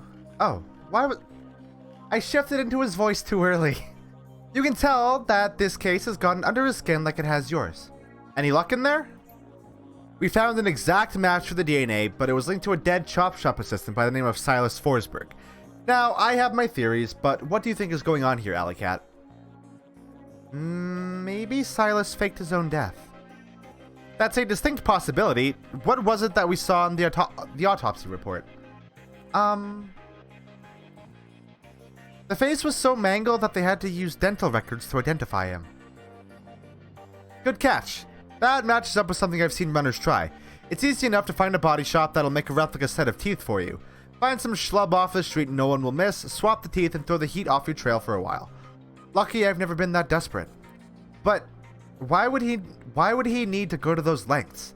Did the police records have something linking him to a different crime? He had a prior for unlicensed plastic surgery.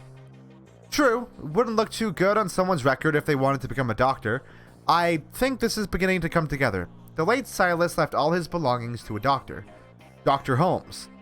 Employment records have him as the administrator at Mercy Mental, and the picture on his file matches the person you saw downtown. The same person this DNA belongs to. All the evidence points to him being your killer, whoever he really is.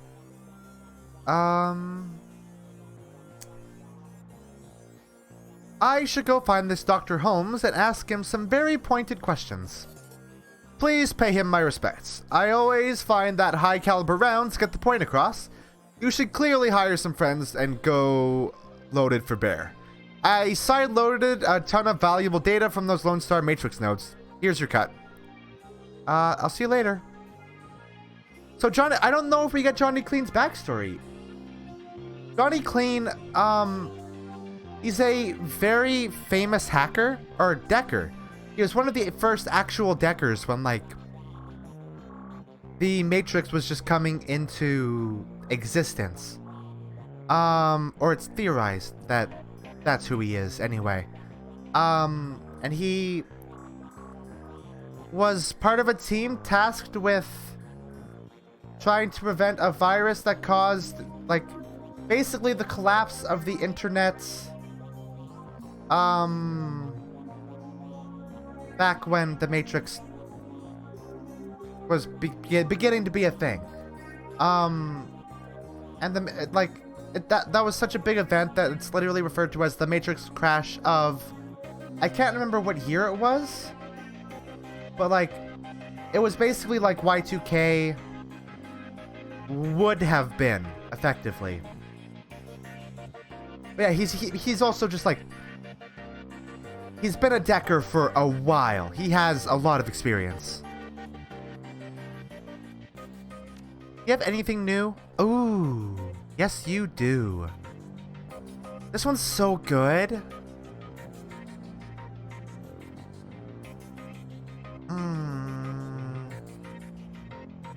Golden Boy, Matrix Courier.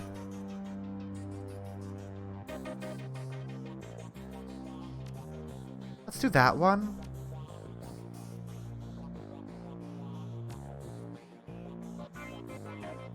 Yeah, that's the look. That's the look we gotta go with. We already bought new gun. Oh.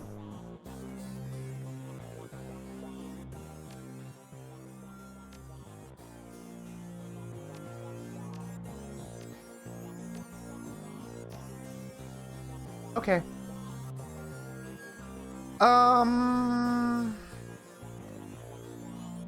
So, I'm gonna take a little break, then we'll come back, and, I guess we'll sort out the serial killer. That'll be fun. You guys, sit tight.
You know, I'm starting to think I'm going to have to prune some of the tracks that we have in the playlist.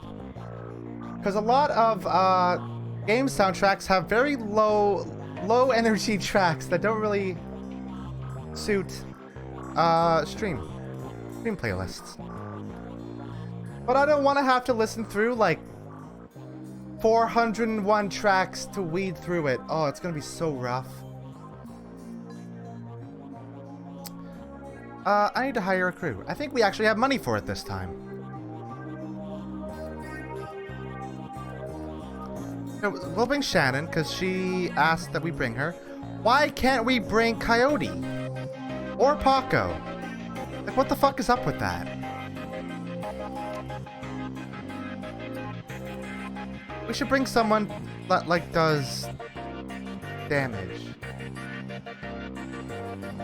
No, they didn't die.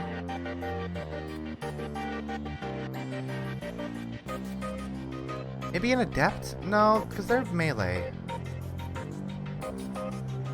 Also, they have this guy has a shitty name. Oh, yeah, maybe. Yeah, they're probably busy. A rigger. A rigger would be fun. I really hate the name for this class. It's really not great.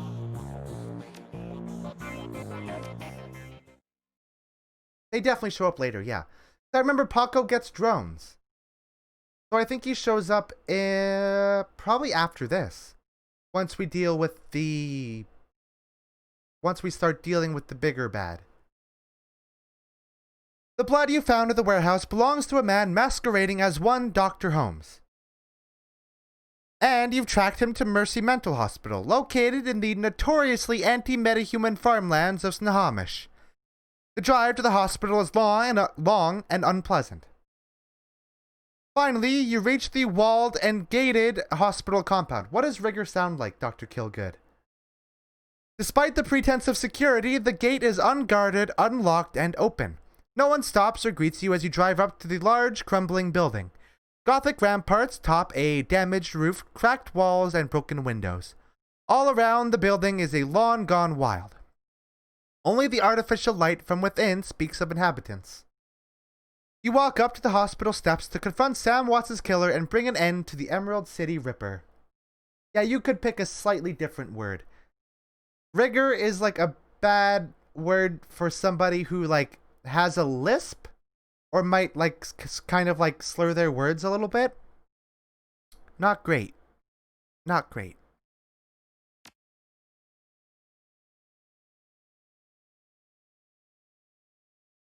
You have to be very clear in what you're saying. You didn't miss much. You missed a break. And now we're going to kill the Emerald City Ripper. That's about it. Welcome, ma'am. What business brings you to Mercy Mental Hospital? I'm here to see Holmes, Dr. Holmes. Ah, a new customer. Please wait in the common room up ahead. I'll notify the good doctor. Cool, cool, cool. Very accommodating. Okay. He is that extremely creepy elf we met. Hello, Lorraine. Hey, lady, have you seen Josie? I don't think so. I know, right? I haven't seen him in days. Dr. Philippe told me not to worry about it. He says I worry too much. But who am I supposed to play chess with? Donnie over there can't suss more than match 4. Josie sounds like quite a guy. What's he look like? Well, he's big, and he's got a big gold ring. The doctors let him keep it when he got here.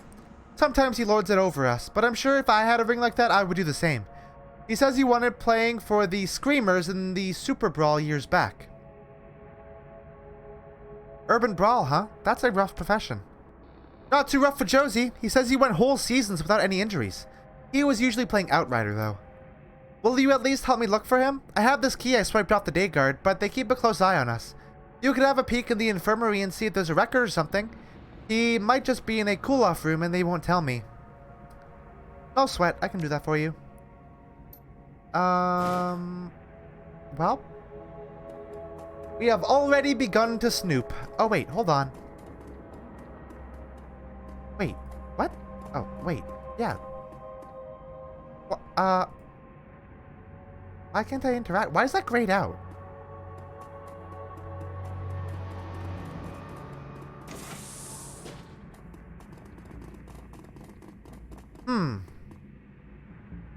This seems like a good room.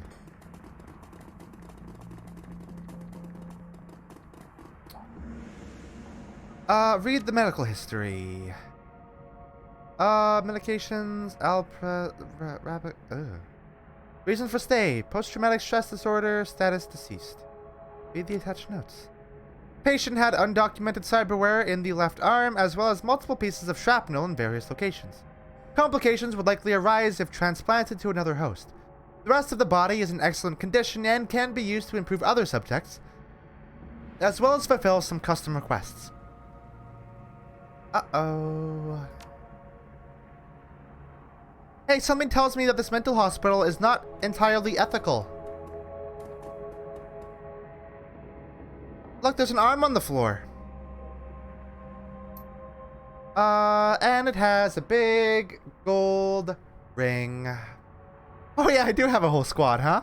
I even got the little robots. Yep, that's Josie's arm. Well, I think we are meant to assume that Josie is dead. Which is very unfortunate.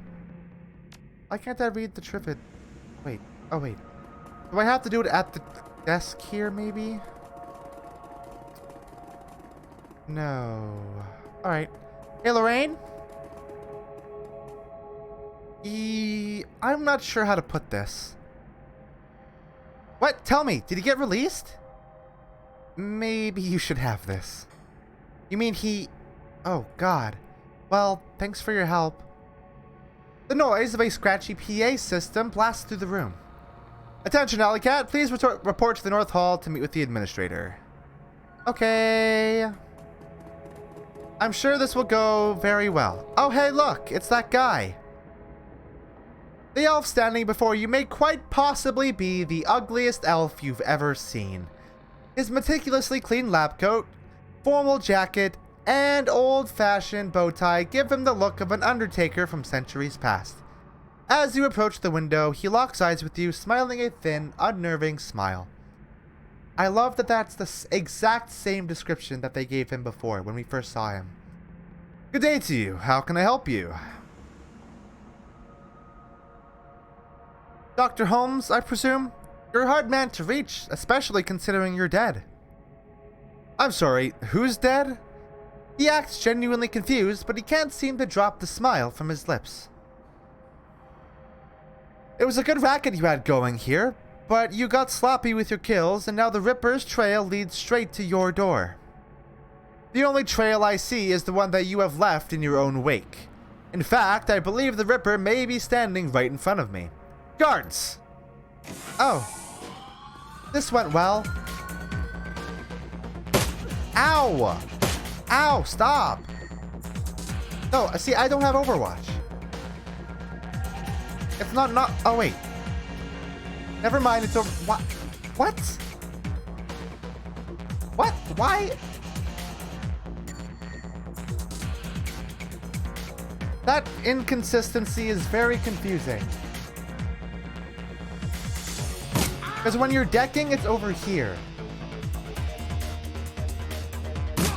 It's... Charles, it's a tactical RPG in, like, the same vein as XCOM, but... closer to, like, a Final Fantasy Tactics. XCOM is a lot more dynamic. Where are the other guards?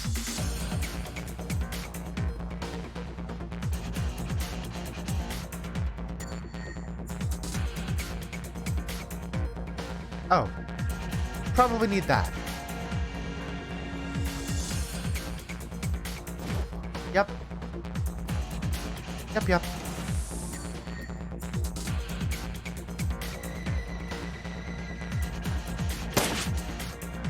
Oh, he's shooting the robots! Don't shoot the robots! What are you doing? Eat shit. Wait, hold on.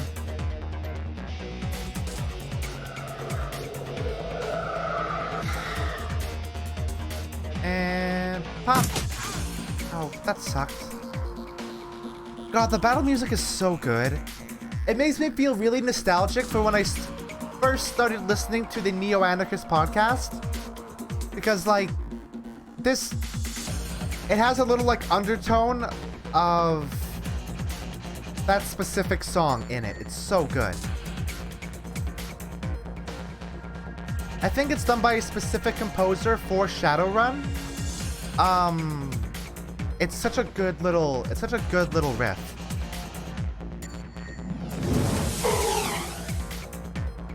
By the way, if you're at all interested in Shadowrun lore, go listen to the Neo Anarchist podcast. It's great. It's one of my all-time favorites. Oh, wow. They do this really weird in this one, huh?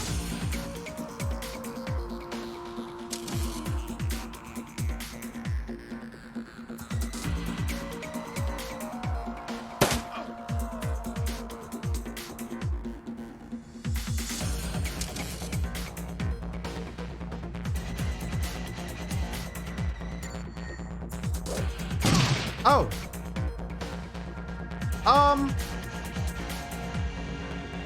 Oh, yeah. I forgot. This one's not... This area... Okay, I'm gonna say this real quick. This area is not super good about people with mental illnesses. It sort of sucks. But it sucks in the typical... people with mental illnesses are crazy and violent way. It's a bad, not good trope. And I don't like it. I just need to point that out. The nearby intercom speaker crackles to life. The voice of Dr. Holmes begins to blare from it. Attention all personnel. We have a dangerous patient loose inside the facility. Subject is a female human, but may be coordinating with other violent offenders. Use all necessary force.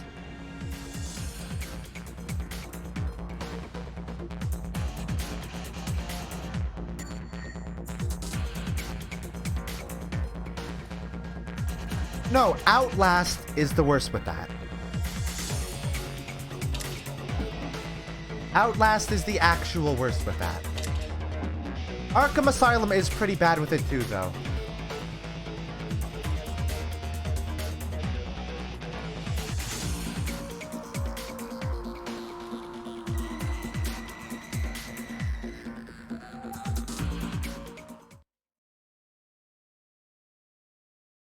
As you venture deeper into the asylum, you see that the inside is every bit as bad as the outside. I can't read.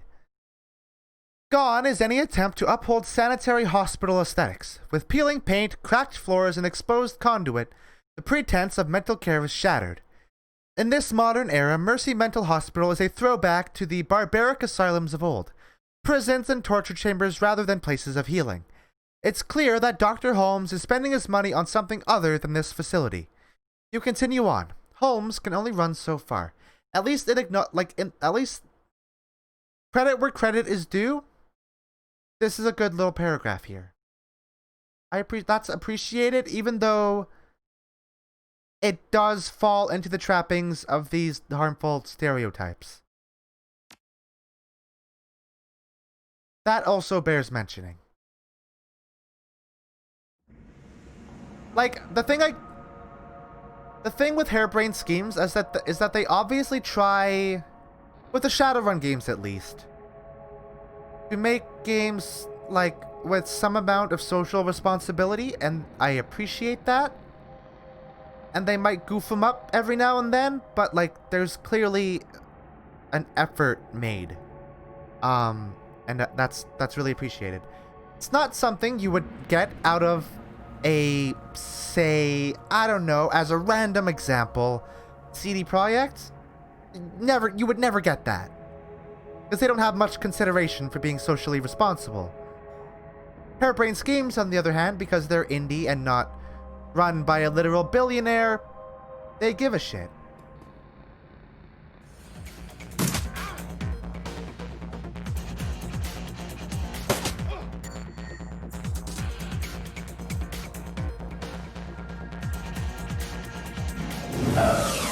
How was that a miss? Alright, let's turn the robots on.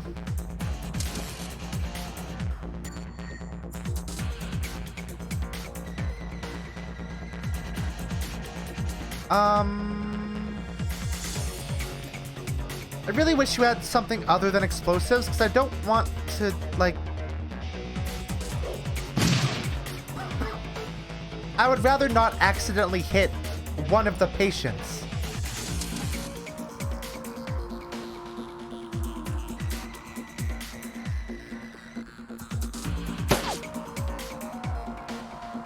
Oh, fuck. That's... Oh.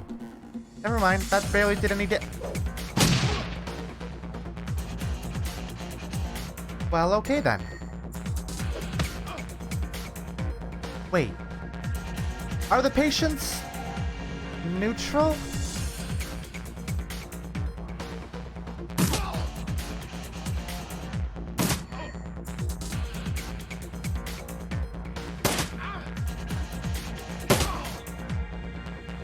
Alright. Like, please don't tell me I have to kill you. I would really rather not have to kill you. So we're gonna move on as quickly as we can. The intercom begins speaking as soon as you approach. Holmes must be watching from somewhere. You don't understand, do you? This is a place for broken things. But only by further breaking them can they be remade. And so we must break you. Fuck this guy. Fuck this guy.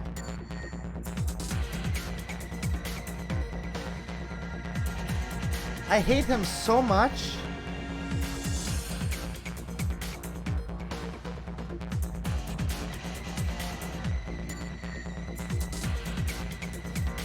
Okay, patients, please don't. Oh no.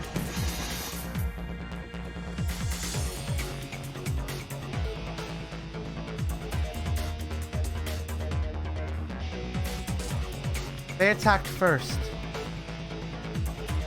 And like, if this is how the game wants me to play it, so be it. I'm not happy about it though.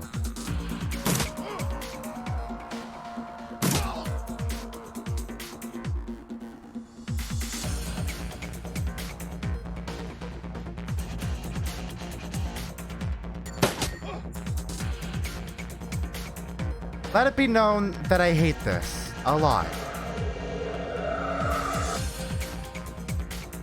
I should, like, realistically, I should look up to see if there's an option to, like, not have to do this, but I don't, like, I'm in the middle of a stream.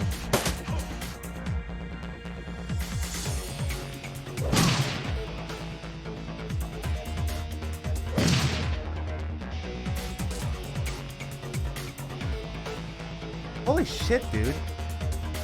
That daughter sounds like a badass.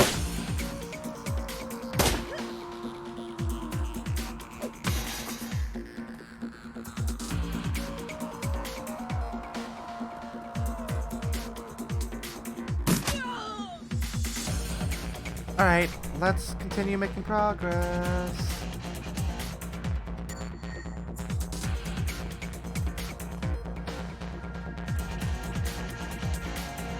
Ah. I like how we're just leaving the rigger behind. Because we have her robots.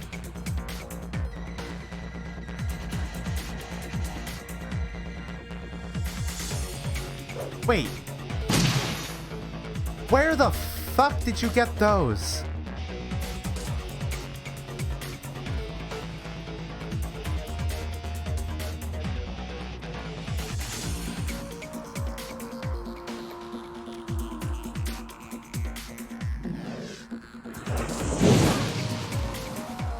Well, yeah, that'll do it.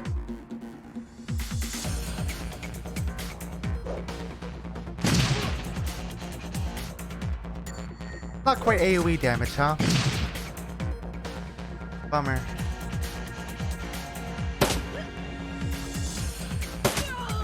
Wow. Good shooting, me.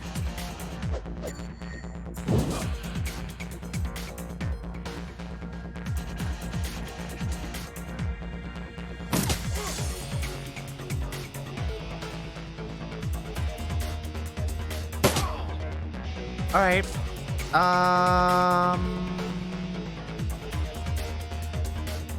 There's nothing in here.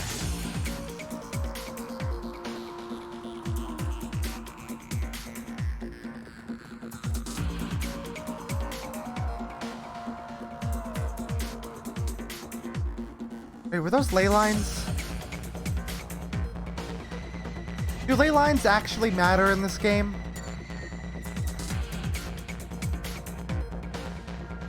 Are they a thing? I've never played a mage. Oh, fuck. Hey, bud, chill out. Oh, great.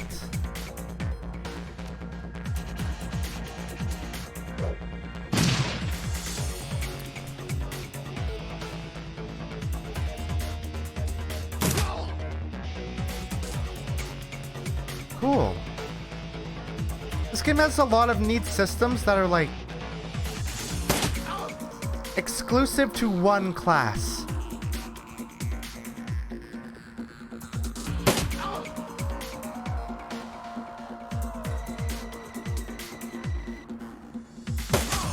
Wow. That was some seriously good luck on all those hits.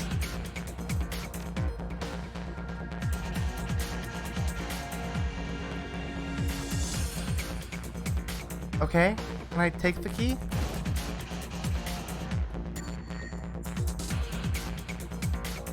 Cool.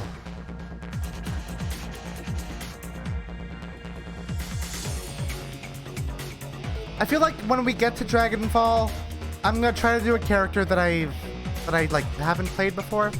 So we might do a mage, but we have Dimitri. Like the thing with me playing Shadowrun is that I like to fulfill roles that aren't fulfilled by people in the party.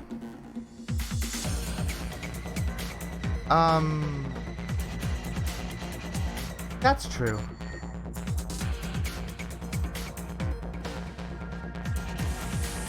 Yeah, Dimitri is very much a support mage, huh?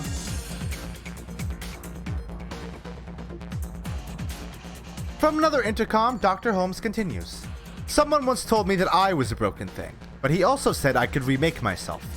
He wanted to break me down so I could put myself back together again, and I did, but only after I broke him. No, this game came out like, well, it came out in a time where a lot of games were doing this sort of thing, so maybe, but like, yeah, Nito's right. I think they just went for like the easy trope stuff, which sucks. I could remake you as well. What wonderfully twisted thoughts must churn in a mind such as yours, but I'm more inclined to use you for parts. I hate this guy a lot. Oh! There's a big boy in there.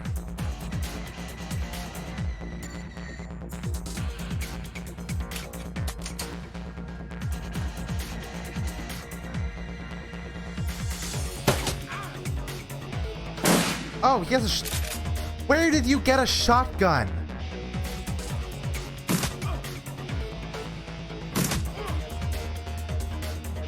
Oh, that was not the button that I tried to push.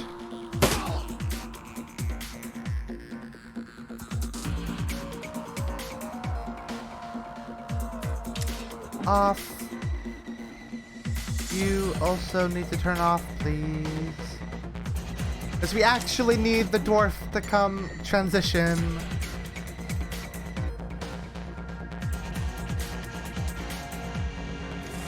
Oh wait, no we didn't.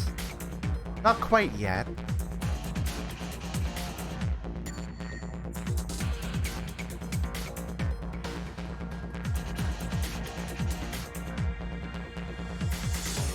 I really hate levels where you are bound to the action point system for the entire thing. It makes movement absolutely fucking miserable.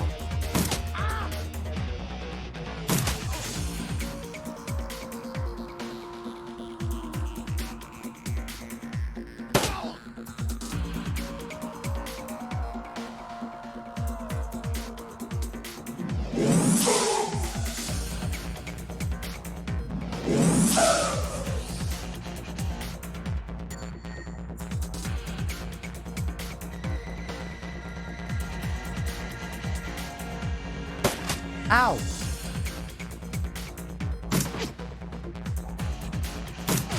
Wow, good shooting. I think I used up all my luck. Yep, I certainly did. Oh no. Meiji boy, can you do it? Yep. Okay, everybody on this... Get me out of this combat bullshit. Everybody's dead.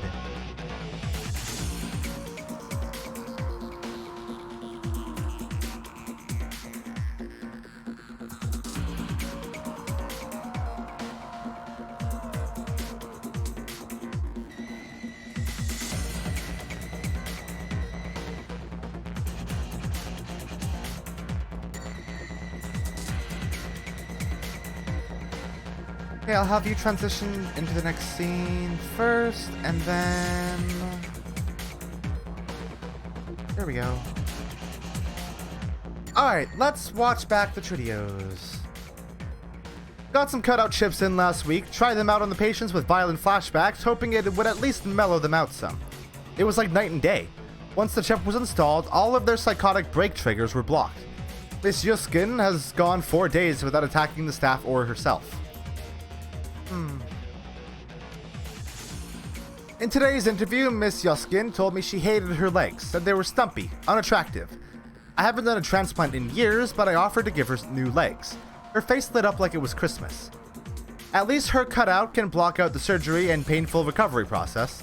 I've put in an order to the organ grinders to send me anything leggy. Maybe I'll get some elf legs in and see how she likes them. I was walking to the organ grinders downtown, and there was some kind of event happening at Mega Media. They had a puppet there from Maria Mercurial's label with a Personifix chip installed, making her an exact doppelganger. They were just using her to hawk some SimSense re-release of a Mercurial live show, but it gave me an idea. The cutouts, the body modifications, and my healthy supply of patience. I am perfectly set up to be a Bunraku fixer. If I can find a supplier for Personifix chips, I can sell full-service Bunraku. Even program the behavior trees. Hold up. I want to talk about Bunraku, but I don't want to say incorrect things about it.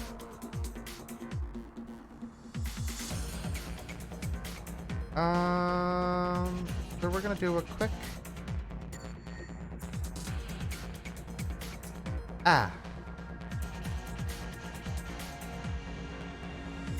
So, this explains what a Bunraku parlor is, but not specifically what Bunraku is, but I think it gets the point across.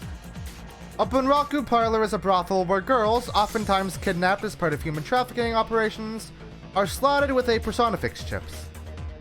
Many times these women can never regain memories of their former selves, living only as the personalities programmed into them. While the market for these types of parlors is ever present, many who work the shadows detest the idea of such establishments. So it's basically...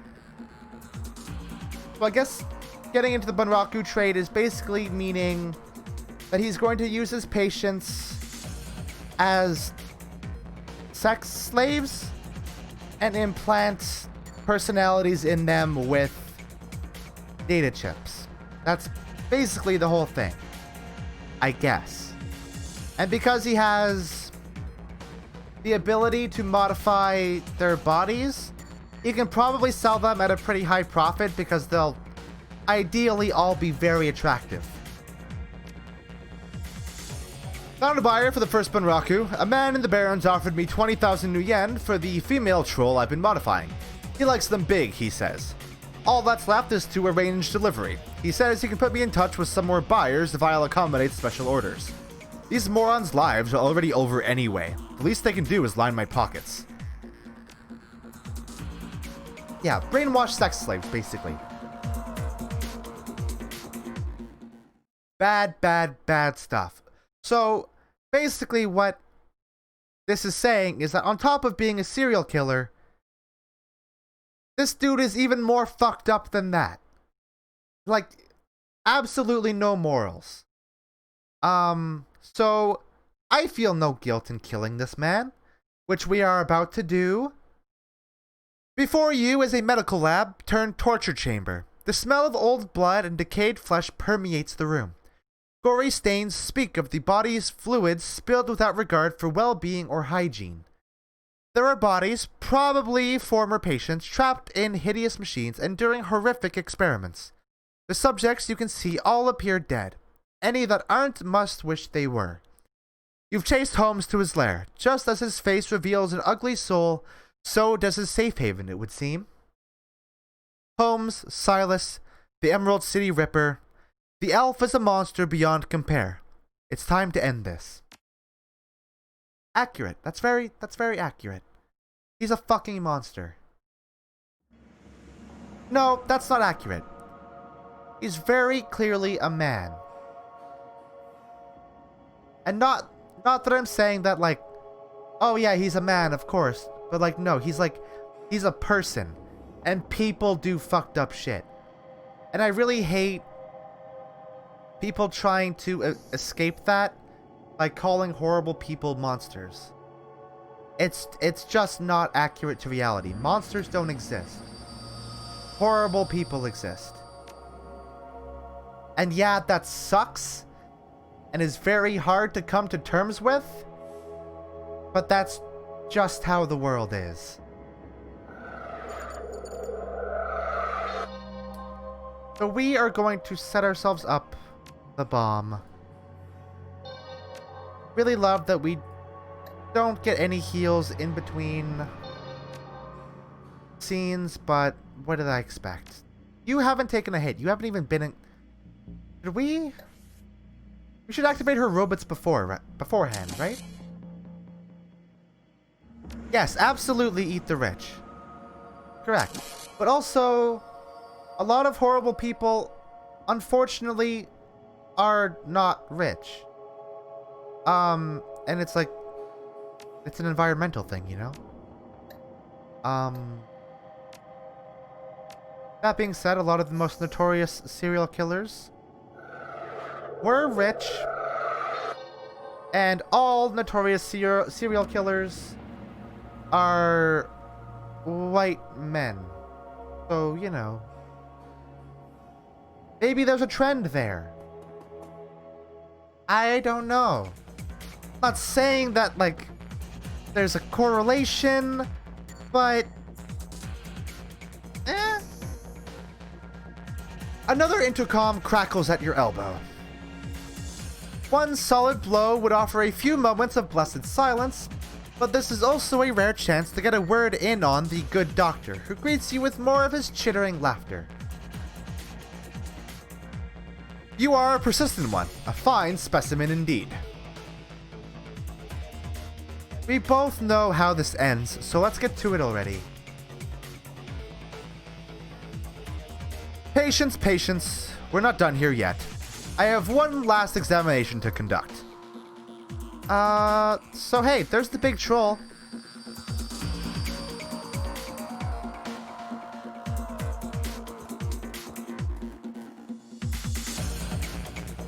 There's that big troll we've heard so much about.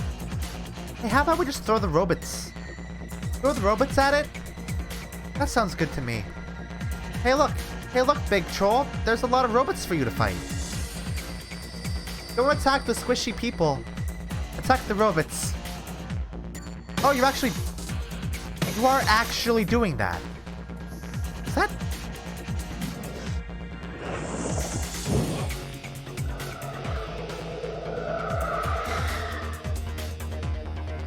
Hired mage, surgeon.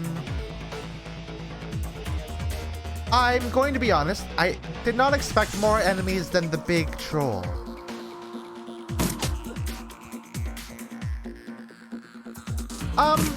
No. It's a cyber augmented troll that most likely has his brain altered to not have free will. No, because, like, even in Dragonfall, it's the same thing. It's not like a T-1000. It's like Terminators or androids. Shadowrun doesn't have android. Shadowrun has cyborgs.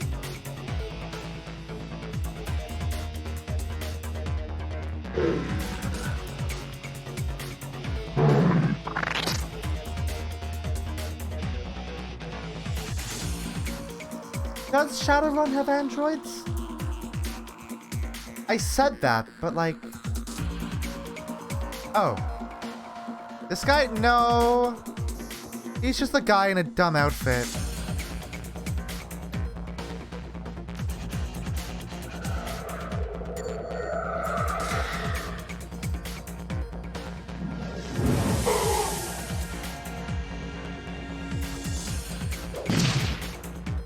Cool. How did that miss?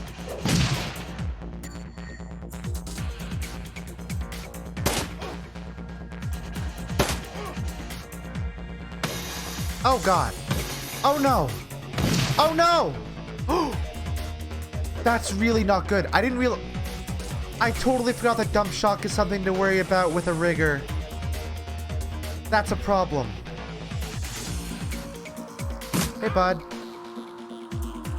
I feel like you made a mistake in like trying to come at me. Like, what did you expect to happen?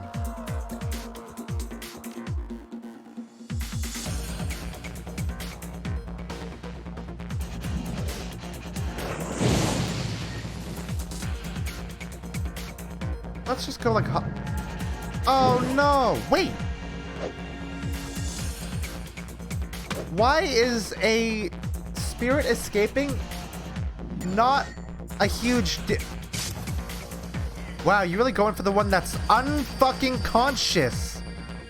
Silas, you are a fucking piece of work, dude.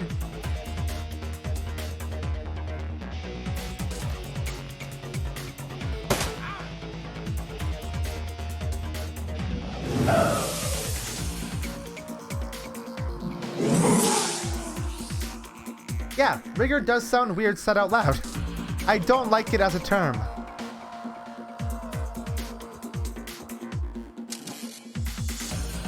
I hate it as a term.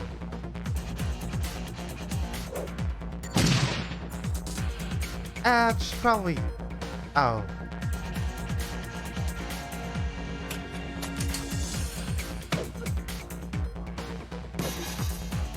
Yes, hit the robot. Ow, no, don't hit me. Oh, fuck. That's really not good.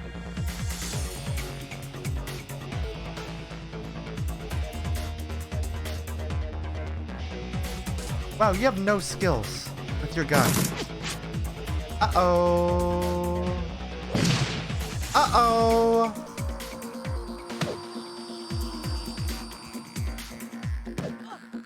Oh. Ow, stop.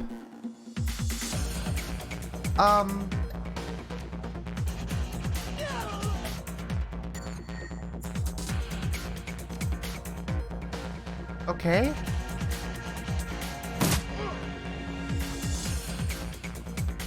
How do you have so much health?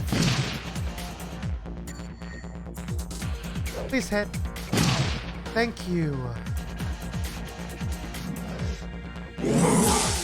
God damn it.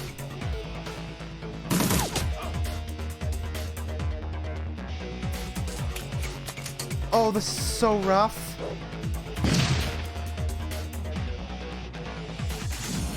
This could be better. Ow! Stop it!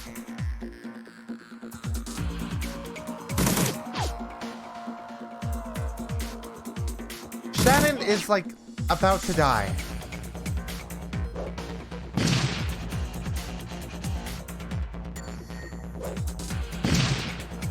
Shannon's dead.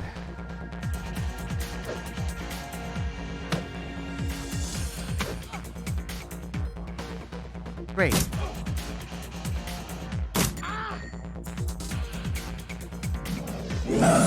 That's a bummer. Considering we had one fucking enemy left. It's fine, she's not present in the game after this point anyway. Holmes drops to the ground, the light in his eyes fading fast. but something keeps the shriveled husk of his soul stuck to this mortal coil for a few moments more. This is a place of broken things. I remake them. She asked me to remake her. He manages one more laugh, his glazed eyes rolling toward a workbench across the way. She was playing both of us. Then, with a final bloody whimper, the Emerald City Ripper breathes his last. Hey, there's a bigger bad. Who would have figured? Yeah, rip Shannon. That's a bummer. Holmes's workbench falls somewhere between coroner's slab and medieval torture device. It is decorated in the many colors of death and littered with the instruments of that trade. To one side, there is a leather-bound journal stuffed with uneven pages. To the other is a poxsec, its small screen still glowing. Beneath the bench is a rolled sheet of papers held closely with a tied length of surgical tubing.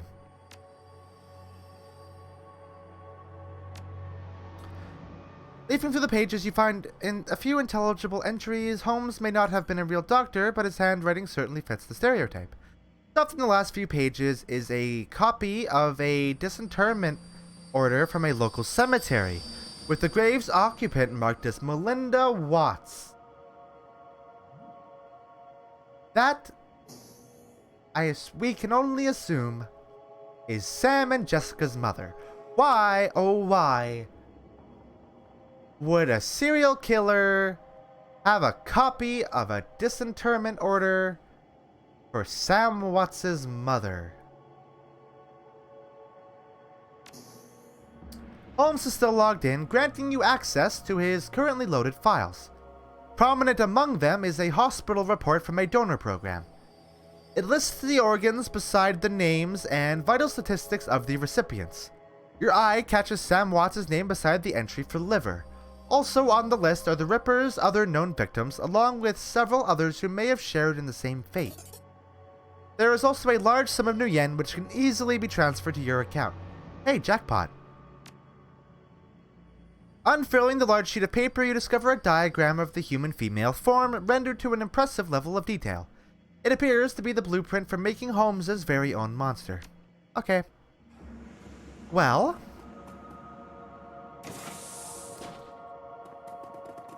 that's interesting, isn't it? Oh, hey.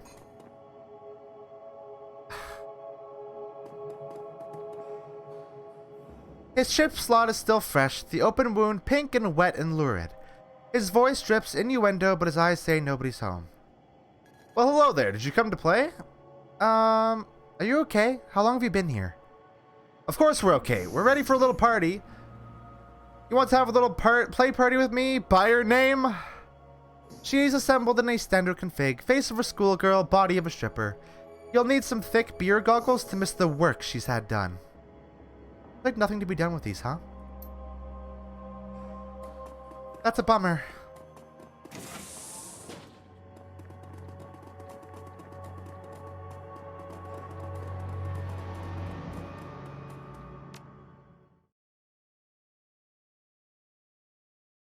The ride back to the Seamstresses Union is quiet compared to the pandemonium left behind at Mercy Mental Hospital. Lone Star squad cars pass you on the road, sirens blaring, no doubt in response to the aftermath of your showdown with the late Dr. Henry Holmes, the Emerald City Ripper, the man who violently repossessed the internal organs of Sam and Jessica's mother, Melinda Watts. And although the killer is dead and his grip on the city is broken, it's clear he wasn't working alone.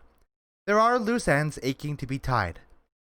The taxi turns onto Redmond Way, cruising past now familiar landmarks until the Seamstresses Union, in all its decadent, seedy glory, materializes between swipes of the overworked windshield wipers.